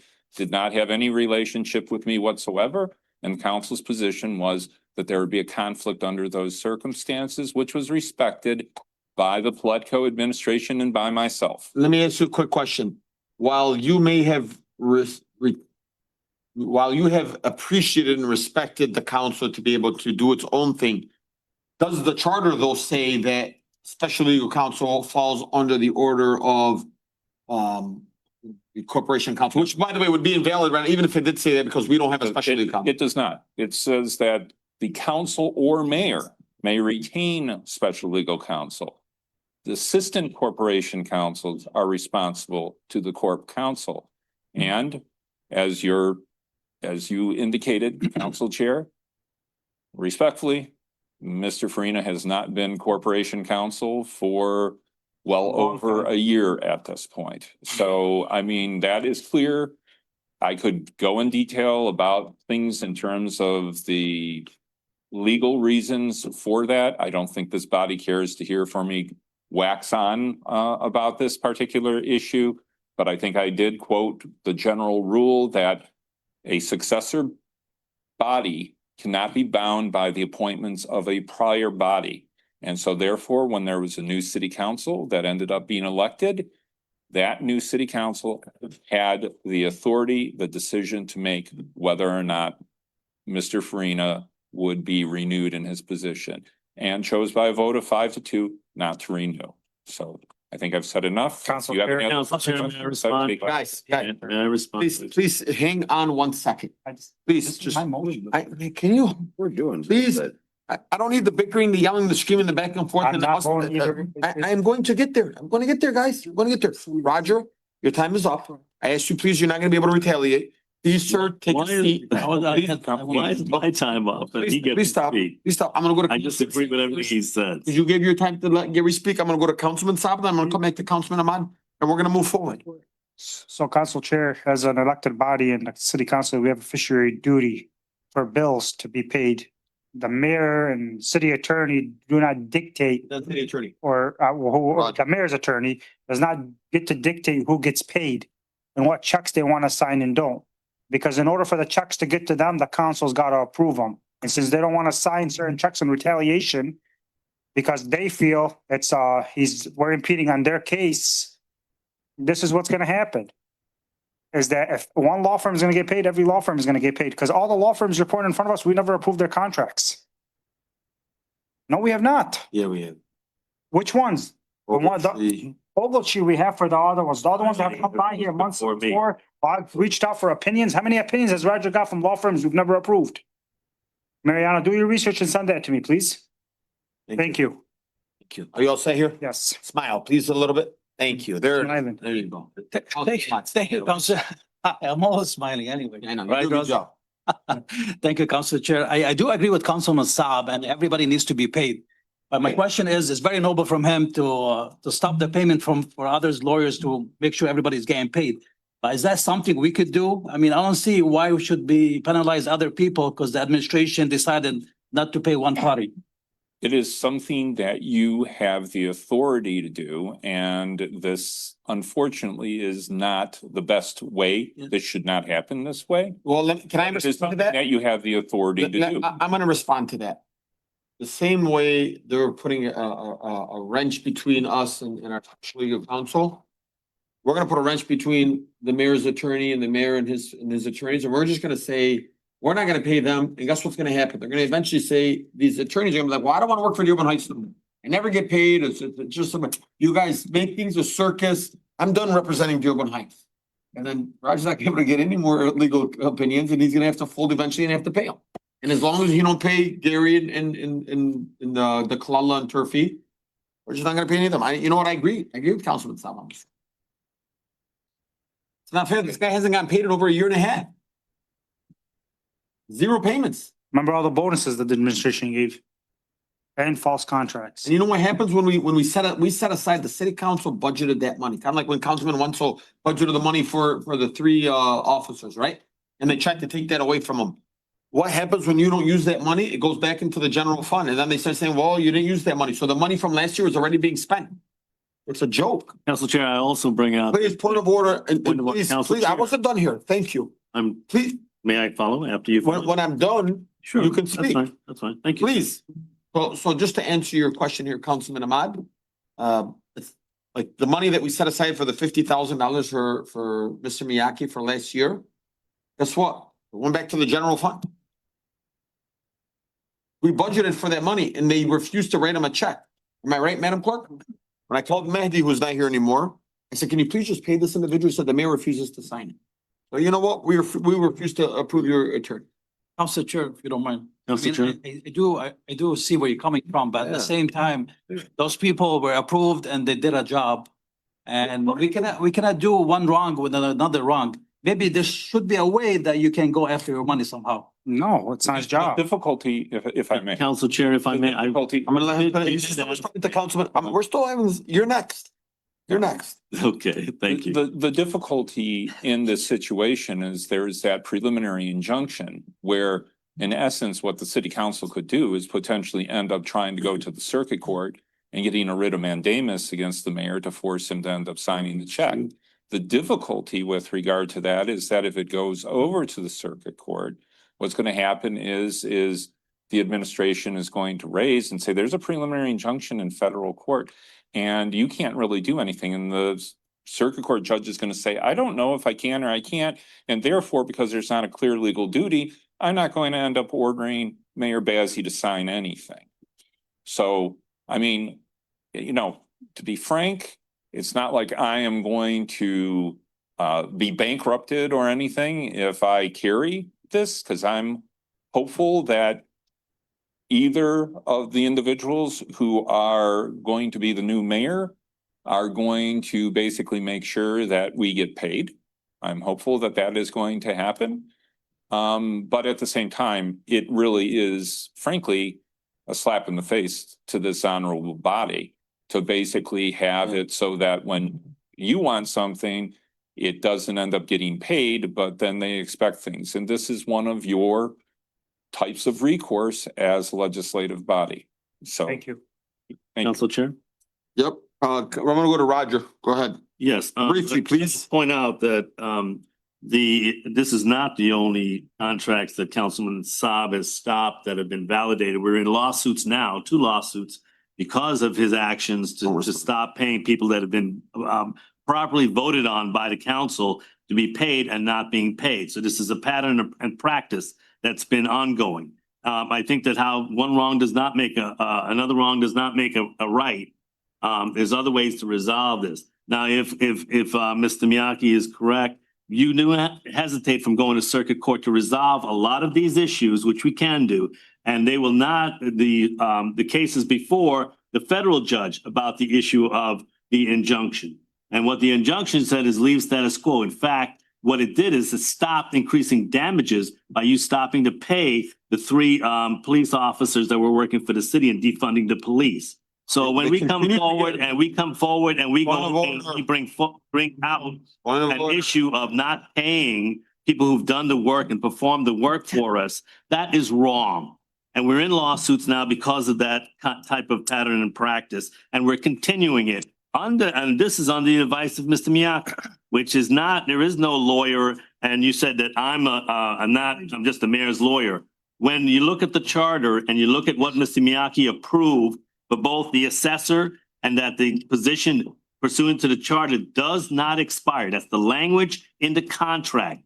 We added at will because if the administration, at the discretion of the mayor, the administration changes, then the mayor, there's a new corporation council. If the mayor leaves and the administration changes, that's what the contract Mr. Miyake negotiated for 10 years and the language in there. And I pointed out to you and put it on the record. We also had an independent lawyer, Don Denault, come out and give a legal opinion June 24th, 2024, which documented the analysis on the charter, which says the position of corporation council does not expire. It's at the will of the mayor. Thank you. Once it's approved by the council, that's not changed, and I'm legally here, so. Thank you.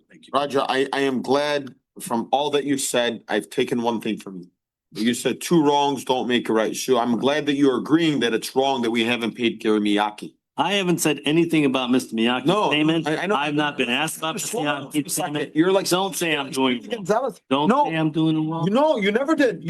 I said you acknowledged the fact that two wrongs don't make it right. No, You're- but not paying the other contractors, for instance. And if you're saying this is wrong, you don't turn around and say this is. We got a right, motion this is on the wrong. table by Councilman Saab. Who seconded that motion?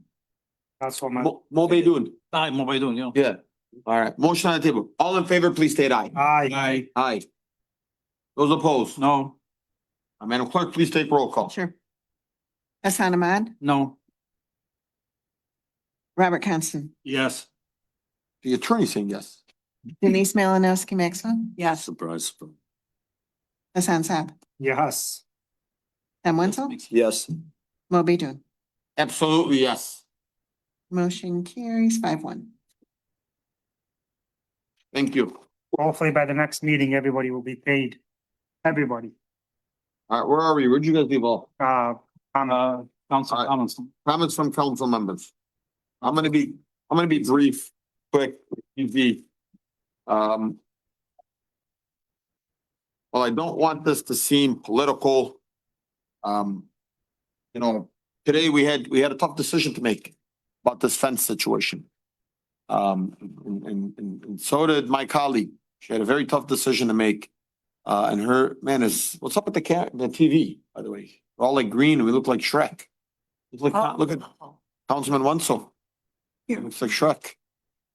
Look at him, his face is green. Oh, Whatever. even me. But you know, today we had a tough decision. And if you have two attorneys saying recuse yourself, you should have recused yourself. Regardless if you wanted to put it down, you have a civil duty as an elected official to be able to put aside certain avenues that are taking place, regardless. And I know I'm not in your position, but I know that this was tough and hard.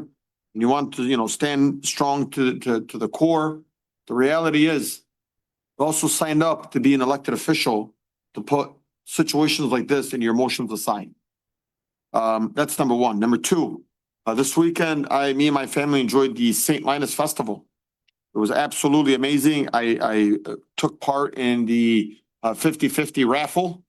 I was able to help and it was so easy. I felt like a salesman. It was actually amazing. I think I probably did like $300-400 worth at $5 a piece. You can imagine how many tickets I sold. $5 for 60 raffles, $5. And I would tell them, hey, if you win, you're gonna give me half. Like, well, I'm already splitting it 50-50. But it was a great event by the church and the St. Linus family and the school. It was so awesome. My children enjoyed it. My wife wanted to she no longer wanted to be there, but it was a really good time. I also witnessed the Dearborn Heights Raiders game. It was awesome. Mike Mackey, who also owns the Elite Sports, coaches the varsity. He said, I'm going to drop 40 points on this team. And guess what? He dropped 40 points on this team. So they won and there was a shutout. Great job to Mike Mackey and staff. And I also watched the JV game. And my kids don't play for the Raiders, but to see that our community come together, seeing these young individuals who are going to shape the future of our city, I wanted to be a part of that. And it was actually so electrifying. The JV coach, Hassan Shaib, actually got 4 onside kicks. And of those 4 onside kicks, he converted 4 touchdowns. And it was so fun to see this little league team come out here and play. I also want to speak to the reckless driving. I took my family for a walk like we do every day. And I swear, I'm contemplating carrying a rock, and I don't care if you want to give me for malicious destruction of property, but I want to carry like this pebbles or rocks and just throw them at cars that are speeding because there are so many reckless drivers in our community. But I know that our police officers are doing a good job and they're trying to, you know, tackle these issues. And it's not easy. We, again, as residents need to, you know, be vigilant, let people know, tell their parents, slow down. It's not fair. It's not okay. And lastly, I want to talk about the reckless driving when parents are dropping off their students at school. I can't believe, and I can only speak for the ones that I see happening at Crestwood or at Kinlock or at Highview, closer on the north end, or even Star International. Everybody's just zipping through on their phone. Kids are crossing the street. People are zipping through. It's crazy. It's crazy. And so I'm gonna give a call to our police chief tomorrow to have a conversation with our SROs, and maybe we can get a couple of extra bodies out at the schools. There's no reason why that these parents feel like it's okay, because it's unfair. Unfair to the students, it's unfair to the other parents. And to be honest with you, I think it was Hillcrest. Got a phone call from a resident who sent me a video. I swear a car was zipping at least 60, 70 miles per hour. It wasn't fair. And then I also want to just kind of talk about my conversation with the clerk. I've been having a lot of businesses that are opening up, and in the past, the administration did not reach out to all the body or all the elected officials like our judges and our police chief and fire chief and even department heads. They failed to invite us. And so maybe I'm hoping that the administration is seeing now that we are inviting people to these grand openings, because, regardless of the politics that are taking place, business owners shouldn't be stuck in the middle of it. And so everybody should be welcome and invited. I've sent to our clerk, and I've invited all the council, the judges, all the elected officials from our commissioners, Congress members, and state representatives. Saab's telling me to speed up, but he's about to talk for just about as long as I'm gonna speak. Thank you so much. Yes. Go ahead. Councilman Saab. I want to thank our fire department for the chili cook-off this weekend. It was a pretty nice event. Seen a lot of people there, tasted chili. Actually won a few prizes. Donated them back to the fire department, so that was a good event. St. Linus's festival is actually pretty nice. See a lot of folks there. People were happy. I don't think they had any issues there on the weekend, so that was a good event. Talking about the stop sign we approved today, and the only reason the chief and everybody got involved on it. The intersection, people avoid Beach Daily to go to Ford Road. What they do is they take Doxator all the way down to Gully. Kids walk from Crestwood over there, and there's no stop sign going east or west. And a girl almost got really seriously hurt a few days ago there. She tried ditching not getting hit by the car, and there was a massive pothole in the street that the DPW took care of today. So I'm glad that got approved. And last but not least, tomorrow's my wonderful wife's birthday. I want to wish her a happy birthday.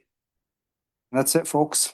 Happy birthday to your wife. Make sure you Happy take her out to birthday. dinner, because I know she told me you haven't really been taking her out. You should take us too with Council Chair. Council Chair. I got ducks. She's gotta wait. Councilman Ahmad. Thank you, Council Chair. First, I want to salute Councilman Saab for the stop sign in motion. I guess it's really needed. I do live on a corner lot, and sometimes it takes me 2-3 minutes to exit from my driveway, to back up from my driveway. So that stop sign is for a reason. So please stop at that stop sign. And I'd like to echo whatever Council Chair Baydoun said about the reckless driving.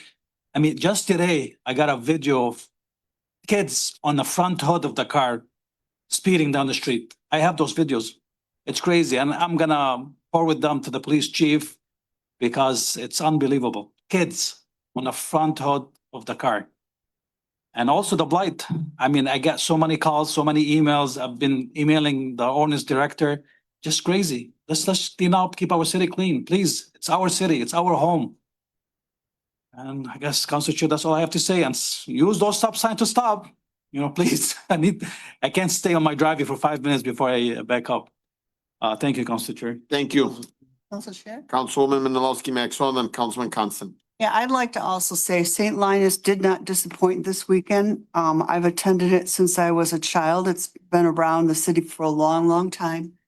And it still attracts a lot of people, and it's kind of nice going because I see a lot of people I went to school with that moved away and they come home just for that. Yeah.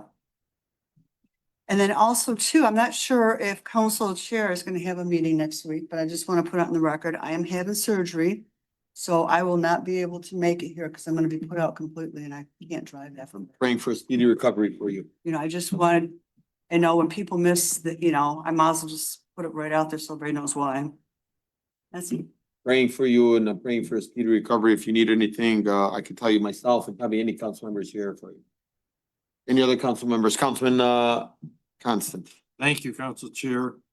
Yes, the Dearborn Heights professional firefighters, the fire department did a great job with the chili cook-off, raising money for the burn camp. Any additional stop signs around schools, having raised 3 children and having to either drive them or walk them to school and worry about that mass confusion around schools. Good job, Councilman Saab. That's all I have. Thank you. All right, Council next. Chair? Yep. Thank you. 2 days from now, we'll be celebrating a terrible anniversary here in the United States, terrorist attack on New York City. Thousands and thousands and thousands of people lost their lives in this terrorist attack on America. Worst terrorist attack on American soil in our history. We will never forget this. Every day, I wake up and I ask myself, what can I do to do my part to make this world a better place to live?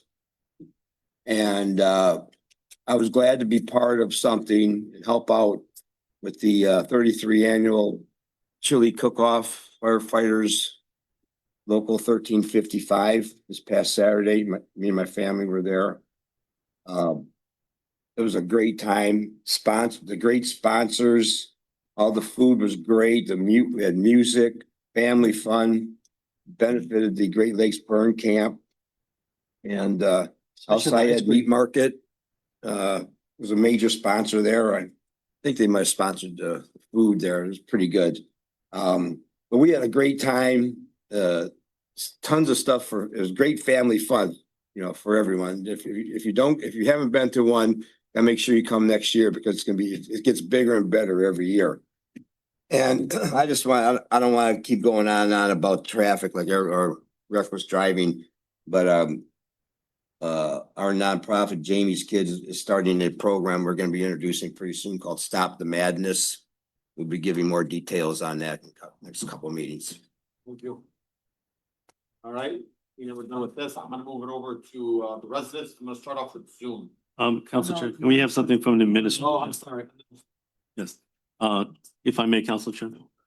Yes, yesterday we had our this meeting with the Garden City, the program to Family Resource Center. Again, the City Council for Garden City, their mayor, they've signed a contract with us. We filed it with our clerk's office. The unique things about this program, it takes the whole family, not just the young people.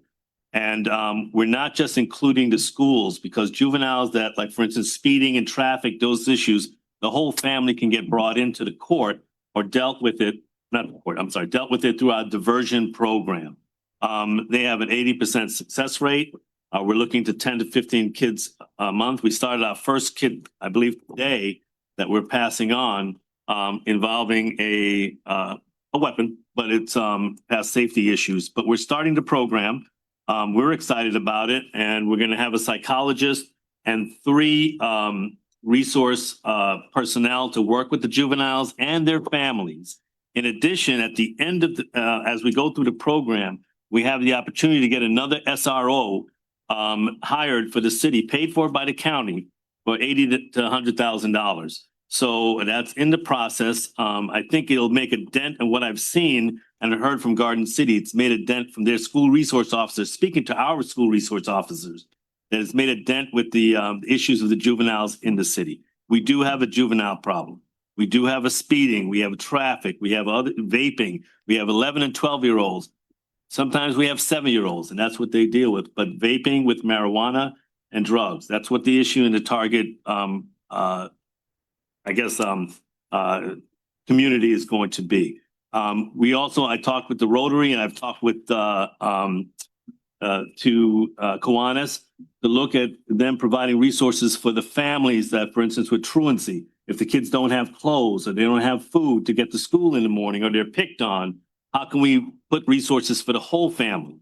They're excited about it. We're asking different organizations to come forward, let us know how they can contribute to the program and the families. It's not costing us anything. It has a chance to make us money. So that's the Family Resource Center program that you approved. The next thing, council, I would say with the Pelham Trailer Park, we've entered we're putting together a memo of understanding, which we presented to our judge last Thursday.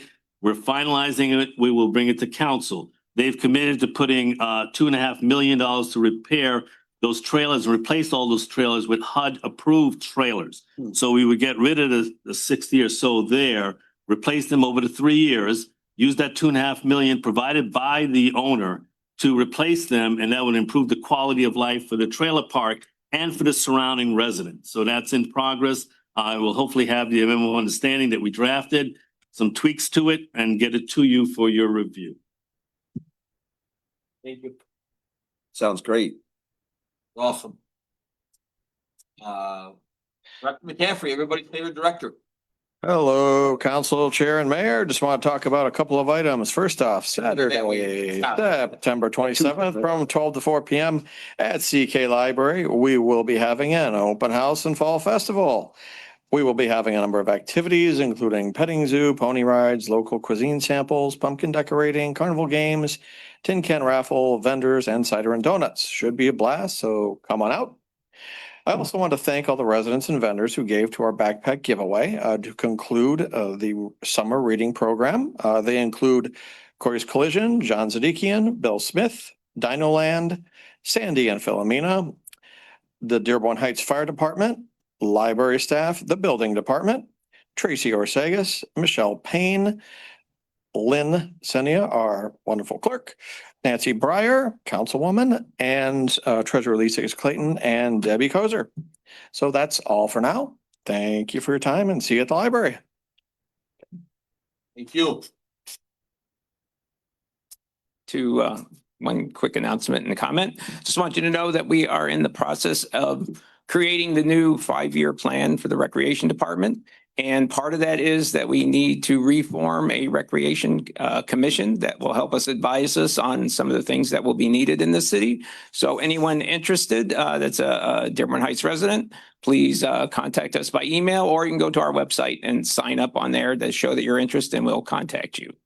And then one other comment I have is last week I was speaking to some City of Dearborn officials, and I was interested to learn that they said that the state of Michigan has now made it possible that they are able now to install cameras on those flashing stop signs, and they can issue tickets based on the cameras. So I didn't know that. That sounds very interesting. So that's all. Yeah, I think it's school buses, but they had an ordinance for Lansing I was looking at improving it this past summer. All right. Fair enough. Quick, the workhorse department here, DPW. Just a few numbers from July. Our water and sewer crews repaired 8 water main breaks, 7 service leaks, all requiring excavation, tearing up of concrete, roads, driveways, sidewalks. 2 sewer backups were responded to, and multiple area repairs. I'm sure the list the supervisors do have as we start to compile it into a little bit more of an organized manner. I'll certainly try and provide that a little bit more to both the public and the council. But if you have specific addresses, contact the office. We will do our best to let you know where you're at on the list. Somebody's going to be first, somebody's going to be last. But our guys are out there Monday through Thursday, 7 to 3:30, and the rare amounts of overtime that's budgeted. Highway Department, we spend most of our time, 867 labor hours, tree trimming and tree removals. So these guys are out there every day from about 7:15 to 3:15. But the summer with time off and just understanding that our DPW is staffed for what typical cities of maybe 25 to 30,000 residents have. Just be aware that we're in a situation where our guys are out there doing the work as best they can each and every day with quite outdated equipment. And with the amount of time off, a lot of times you might only have one crew out working on trees. But we spent 867 labor hours of tree trimming and removal, 200 labor hours of coal patching. So we are still trying to address those few main topics of DPW: the tree trimming, coal patching, street sweeping, and a little bit of traffic sign and non-motorized activities. building maintenance, we're working on putting together a little bit more of a report to all the work orders that they do. A lot of the time has been spent on that mowing, landscaping, beautification of all of our city buildings. Last two items here, one thing to just keep in mind, please, I've noticed at least driving around the city to different residents, different addresses.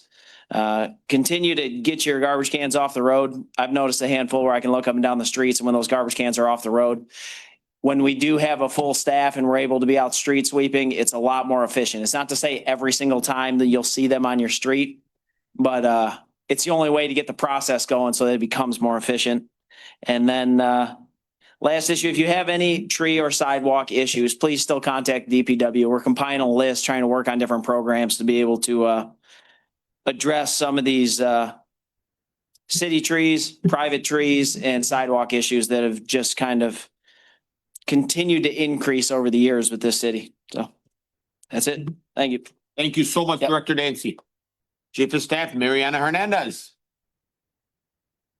Good afternoon, council members. I just wanted to bring to your attention that there are about 20 companies that have 90+ days of overdue checks that have not been paid. Multiple emails have been sent to the council chair and council chair pro tem requesting for this payments to go through.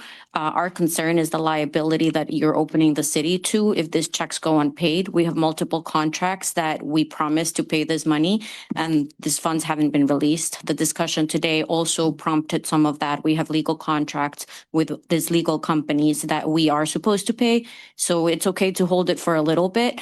But once it reaches that 90-day mark, you are opening the city to liability. So I really encourage you to look at the emails from August 8th, seek legal counsel, whatever you must do. But our audit is closing up soon. A lot of these invoices are from the prior fiscal year that we're trying to pay, and we still have no direction. So there's a concern that is racing fast. Question, is this the money has to come from the fund balance, right? Because it wasn't budgeted because we didn't have the money for it? Correct, which is in accordance with our charter, as was explained by the Comptroller as well as Plant Moran. So again, regardless, it's going to be on our audit, but the liability is there with these contractors. How much is the grand total? About $123,000. And you can't find a way to come up with it, huh?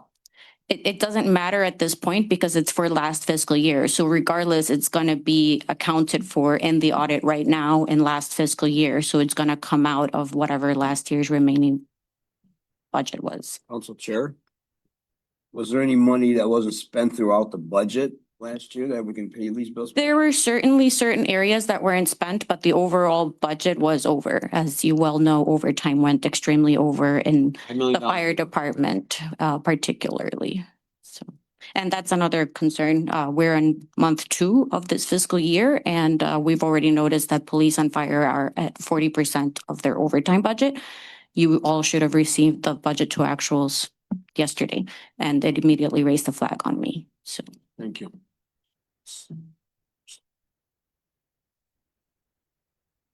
Sorry to come back up here real quick, just because I've had a handful of questions on it. Our meter changeout program, we're about 51% of the way through all the meters in the city. I just encourage residents, if you've gotten your meter change out, please encourage the other residents to do so. It's a lot cheaper and more efficient on the city when we get participation from the residents. Next phase of that, we have a certain number of lead lines still in the city that we are getting ready to dispatch the contracted crew to eventually start replacing some of those. So if you got any questions with the meter change out program and or lead line services, call the DPW office. We'll do our best to get back to you as quickly as we can. Engineering and weight trim does have some details and information. If I can't answer for you, we'll find those for you. Thank you. I got a question for you. Yeah, Mariana. You know, I hate to have to dig at like, you know, old coal stores and stuff, but I feel like I have to do this. I know the fire department said that they were going to hire more. Have we not hired? We have hired, the chief explained that a lot of the new hires, they're not on payroll until they go through their training process. I don't know how long that is. But he is aware, he is concerned, he believes that soon they'll be able to mitigate some of that cost because they're already over that period. But this first 60 days or so, it was kind of their trial period where they're not really on payroll. And my next question is, what are we doing about officers? Like, where are we marketing? We want to hire officers. Are we on MCOS on the website? Yeah, so we do We are? have a list. I believe that they're hiring 3 new officers. I'm so sorry, I don't have the exact number, but we're pretty close to being fully staffed for that. So again, within the next month, we will be fully staffed in the police I department hope as so, well. because I mean, I'll tell you something, you hire more officers, you're not gonna have all this overtime being used. Correct. Thank you. I mean, really, But again, the numbers are still rising currently at a dramatic rate. So it is a concern that I wanted to those point bad out. contracts that were kind of put in and look, I hate to like, again, I don't want to dig into this. The mayor's busy. The mayor needs to start having a conversation and start saying, we need to get a grip of this. The mayor can't try to get a grip on it when we're already at 40% and we're only 2 months in, but he's on his way to Tunisia. The mayor We're needs having to. the conversation. Hang on. Look, and you're doing a great job, and I'm sorry that you always have to be the one that kind of takes the jabs, and you shouldn't have to. But the truth is, the mayor should either do his job and continue being the mayor instead of collecting a paycheck. The mayor should just resign and leave. And I've never publicly stated that, but if he thinks he's just gonna run the city into the ground and walk away, that's not the way he should be doing something that claims he loves the city. Council Hang on, Chair, but hang all on. of these things that I'm bringing to your attention, he's included in those conversations. We've had conversations with the police chief about You're changing their schedule. You're not gonna be able to, you're not gonna be able to manage a city of 64,000 people and 400 employees while you're out focusing on trying to how to get your appointment. What I'm trying to say is our budget is where it's at. He's the manager of the city. Figure it out. Don't come to the council and say, hey, guys, I just want you guys to know this is happening. That falls on the administration, not on the council. We are bringing it to your attention. We're being transparent with regards to what's happening right now, but we are mitigating the issue. We have met with both chiefs about this.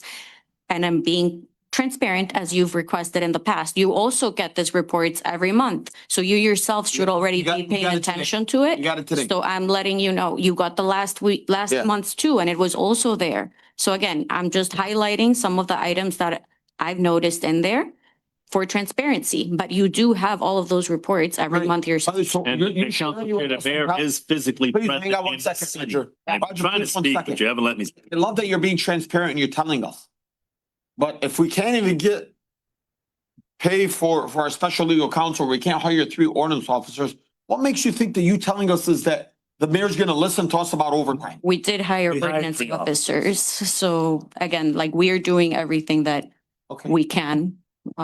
So thanks. Sworn them in. Thank you so much. Anyone else from the administration? If not, I'm gonna go ahead and start with Zoom. And then we'll move it over to in person. Let's start off with Mr. Dana.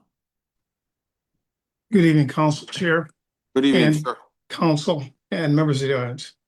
Dana Parrish, Quinley Park Street, Good Dearborn evening, Heights. Mr. Danish. Parrish. Wanted to kind of address quickly short-term rentals and the $5,000 fine. Wanted to ask a question, Council Chair. I know this is gonna come at the end, but did you or someone talk to the judges? Oh, I had a very deep conversation with both Judge Poecki, which I seen yesterday, and then Judge David Turfy as well, and where I stand and pause this time real quick. I want to make it very clear. The responses that were sent to me were, look, if the administration wants to enforce strict resolution, we're gonna follow strict resolutions. If the administration wants us to be lenient, then we're gonna be lenient. It's ultimately the pressure that you guys want us to apply. And I know, and it was really specified, it didn't mention your name, but I know that there's a resident saying that, you know, the judges don't want this to be done. Let me tell you something, we take the order on based how the administration wants us to take things on. So, Okay. so I want you to know that the judges said, if this administration tells us apply strict penalties and enforcements, we're gonna apply strict penalties and enforcements. If they come back and say, hey, give everybody a break, we're gonna go ahead and give everybody a break. They have obviously been hearing about me then. That's a good thing. Yeah, The prosecutor also offers plea agreements as well. Make sure there's got to be a way for you all to check, to Yep. track ordinance, traffic fines, all these fines from start to ending. For you all to find out what in the hell is going on.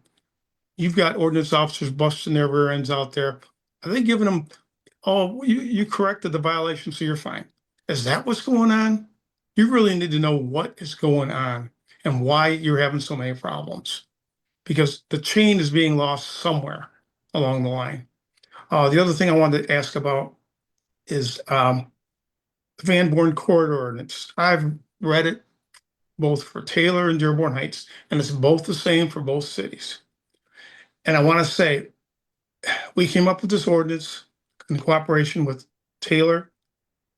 And when a business is sold, I read the ordinance, and it's supposed to be enforced when a business is sold. And Council Chair, you and I know, because we've talked about this, and I will not mention a name. It hasn't happened. And I want to know why. There's supposed to be differences in facade, green space, lighting, parking, glass storefronts, all these kinds of things that are supposed to occur. Are we going to be until 2085 until we have a corridor? Give you an example. Look at Taylor. Look at Goddard. Look at what they did to Goddard. I happen to know the owner of that party store there at Goddard and Goddard and Party. He spent like $2.1 million on that facade there. Go down and look at Eureka Road. Look at what they're doing down there. Yes, it costs a lot of money, but they've buried the lines, the electrical lines down there. They've made a difference. Look at that city. What are we doing? What are we not doing? We have to start enforcing something, because as it looks right now, we're really not doing anything. And we had that business, Council Chair, that was sold. We looked at BSNA, it was sold, new owner, and yes, they fixed it up. But what did they do to comply? They took care of the damage, but they didn't do anything to comply with our ordinance. And that's a big problem. Thanks. Good job with the new ordinance on the short-term rentals. Good job. Thank you. Thank you, Mr. Pesher. Time is up. Madam Clerk, I'll just give him a thumbs up if you can still see me or not, but I do have to actually follow up with something for Dana. I honestly it's been the holidays, a lot has gone on, but you're right. We did talk about that, about the Van Born corridor. And if Rick is on here, no, I need to talk to him. I see he's on here. Rick, call me in the morning. We got to talk. Next up is Margaret. I'm assuming it's Margaret King, but. Margaret King, Mayfair Street, Dearborn Heights. I'm happy that the ordinance for the short-term rentals got passed. Thank you, guys. Just one more thing. Today is 26 years ago. Lisa spoke on it. 26 years ago, I lost my cousin to suicide. I was 11 years old. I spent my 12th birthday in the funeral home. I just wanted to touch on it. September is Suicide Awareness Month.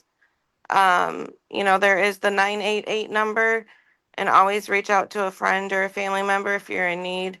Mental health is very important. So thank you so guys. much. You're welcome. Have a good night. All right, no one else in Zoom. We're going to start off with the audience. Thank you, ma'am. Please state your name, the city you reside in, the street that you live on. You got 3 minutes. Sue Kaminsky, Amboy Street. First up, I wanted to thank Mr. Farina, and don't have a heart attack over there. I'm going to have one. In coming up with a solution for the fence issue, and hopefully it wasn't added on there that it's a Lara licensed company. And I'm just glad that hopefully this will be done. So thank you for that. Sometimes I get accused of having rose-colored glasses, but we're in America. We say the pledge. There's 3 branches of government. I don't know why CNN, Newsweek, all the national news places aren't here to watch our dysfunctional city with a mayor who doesn't show up, with a council who passes ordinances and passes things to be paid, and they're not getting paid. I don't understand why we are not getting national attention because our city is non-functional. And frankly, I don't understand why our mayor doesn't come to meetings and why he's not here. I don't understand the games of retaliation. And when people speak and the way things go on in the city, I don't understand an officer who was dismissed, got reinstated by a court, and he's sitting at a desk because he still doesn't have an MCOLS because he's not allowed to go take the test unless it's local. I don't understand. And maybe it is my rose-colored glasses, but I'm going to go out, I'm going to get a pin with the American flag, and I'm going to start wearing it every day. And I'm hoping that maybe it'll remind people that we have rules that need to be followed, and people need to be accountable, and our mayor needs to be accountable. And, you know, I don't want him here for the rest of the year, and I'm looking forward to the new administration, but I don't know why anyone would want him to do anything. Thank you. Thank you. I do, ma'am. Please state your name, the city you reside in, the street that you live on. You got 3 minutes. Sorry, first of all, thank you for the water. Appreciate it. Thank you. I saw you mention something, so I figured, well. My name's Renee Myrna, live on Annapolis, Dearborn Heights, Michigan. First of all, I think I might have an answer for you about when I say why, but one of the things I want to say, we had a call that went out from our street this past weekend because there was some suspicious looking guy walking around and pacing around where there was kids, and we were kind of concerned. The neighbors were on the porches, and we just watched him for a long time. And then finally, you know, I made the call to the police station. Can you just do a drive-by? That's what I said. Can you just do a drive-by? And they said, sure, we'll send somebody out. Well, they sent the darn SWAT team, scared the guy out of his britches, scared all the residents because 3 cars came out, 2 people in each car practically. I'm like, holy cow, wasn't it? Well, turned out the poor guy was visiting his cousin. His father just passed away. All the people were in the backyard because they were having like a wake service. I felt so bad. I went over and confessed to them that I did it because I know the neighbor that lived there. I know her house, and he was going in and out of the driveway. He was never going in the house. So anyway, they were happy that I mentioned something to them, but that police response was fantastic, I guess. I don't know. I gotta call them again. That's for sure, unless it's really serious, you know. I do want to say, shout out to DBH 411 on Facebook for keeping track of financials, because I'm one of those people that if it's not laid out in a chart or something, it doesn't make sense to me. And then the answer possibly to your question is, these are things that go through my mind. I'm going to do this real quick, and I'm just going to read out what I have here. It's called cui bono. So what does cui bono mean? The Latin phrase literally means, to whom is it a benefit? In English, it can be defined as who stands to gain, with the implication that this person is responsible. I've been here almost a year, and to each thing that passes before the city council, I ask myself this question: cui bono? Who's benefiting from what's going on? So one of the questions I had for myself was real estate. What happened to the real estate agents? Where are we with the properties sitting on the sidelines costing us money? What's keeping the residents from truthful information on how many properties? Are there any hidden properties that are supposed to be on the list that weren't? Are they on hold for a reason? Are they being sold without our knowledge? Are they being held until we forget about it? Cui bono? Who benefits from this right now? Who benefits from those properties being held up? And then who will benefit in the future from the properties? So the debt, the city is quickly going into debt with promises that are not kept and unpaid bills. And I wrote this before I even saw what was on the agenda. They're not unpaid bills that are stacking up and leading us to bankruptcy. I do not blame those that do not want to do business with the city of Dearborn Heights. I'm going to give you 10 more seconds. Who would knowingly enter a contract, it's at the risk of not being paid, and the endless lawfare and lawsuits, cui bono, who benefited. Although I commend you for completing the short-term rental ordinance, I think the endless meetings and going round and round are a distraction of something that's a deeper issue in the city. I say cui bono, let's look into it. Who's benefiting of withholding things? Thank you. And I really support you guys. I pray for you guys and I love you guys. Thank you. Thank you. Where to Bono? How you doing, sir? Please state your name, the city you reside on, the street that you live on. You got 3 minutes. 3 minutes, wow. Drapkowski, Columbia Street. Thanks for Parkland Park. I know there can be a lot done there, especially during the Cruising Hinds. If we open up Parkland Park for the Cruising Hinds group, it's gonna fill up. It'll fill up. Bring in the lunch wagons, and open up that concession stand that's already there. Start frying up some hamburgers, cheeseburgers, whatever. And then also that'll incorporate another connection with Warren Valley Golf Course. I think actually the golf course should be under the direction of the Recreation Department, but I'm not in charge. So there's a lot of potential we can do there. So we can only use the Warren Valley concessions 10 times a year. And we got our own concessions that's already bought and paid for that we put in. And along with the new outhouses and everything that we paid for. There's a lot of potential there. There are so many farm markets, so many antique shows, swap meets. It can all be done there. But nobody's taking the time to do it. And we need a director that's motivated to do it. And I think I've just given you a bunch of ideas and I think you'll go with them. So, thank you. Thank Have a you. good night. Anyone else in the audience? Seeing none, can I get a motion to adjourn? Council Chair, motion to adjourn.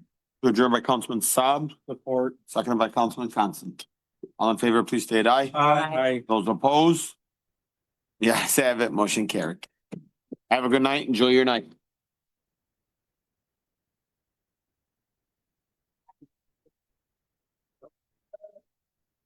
So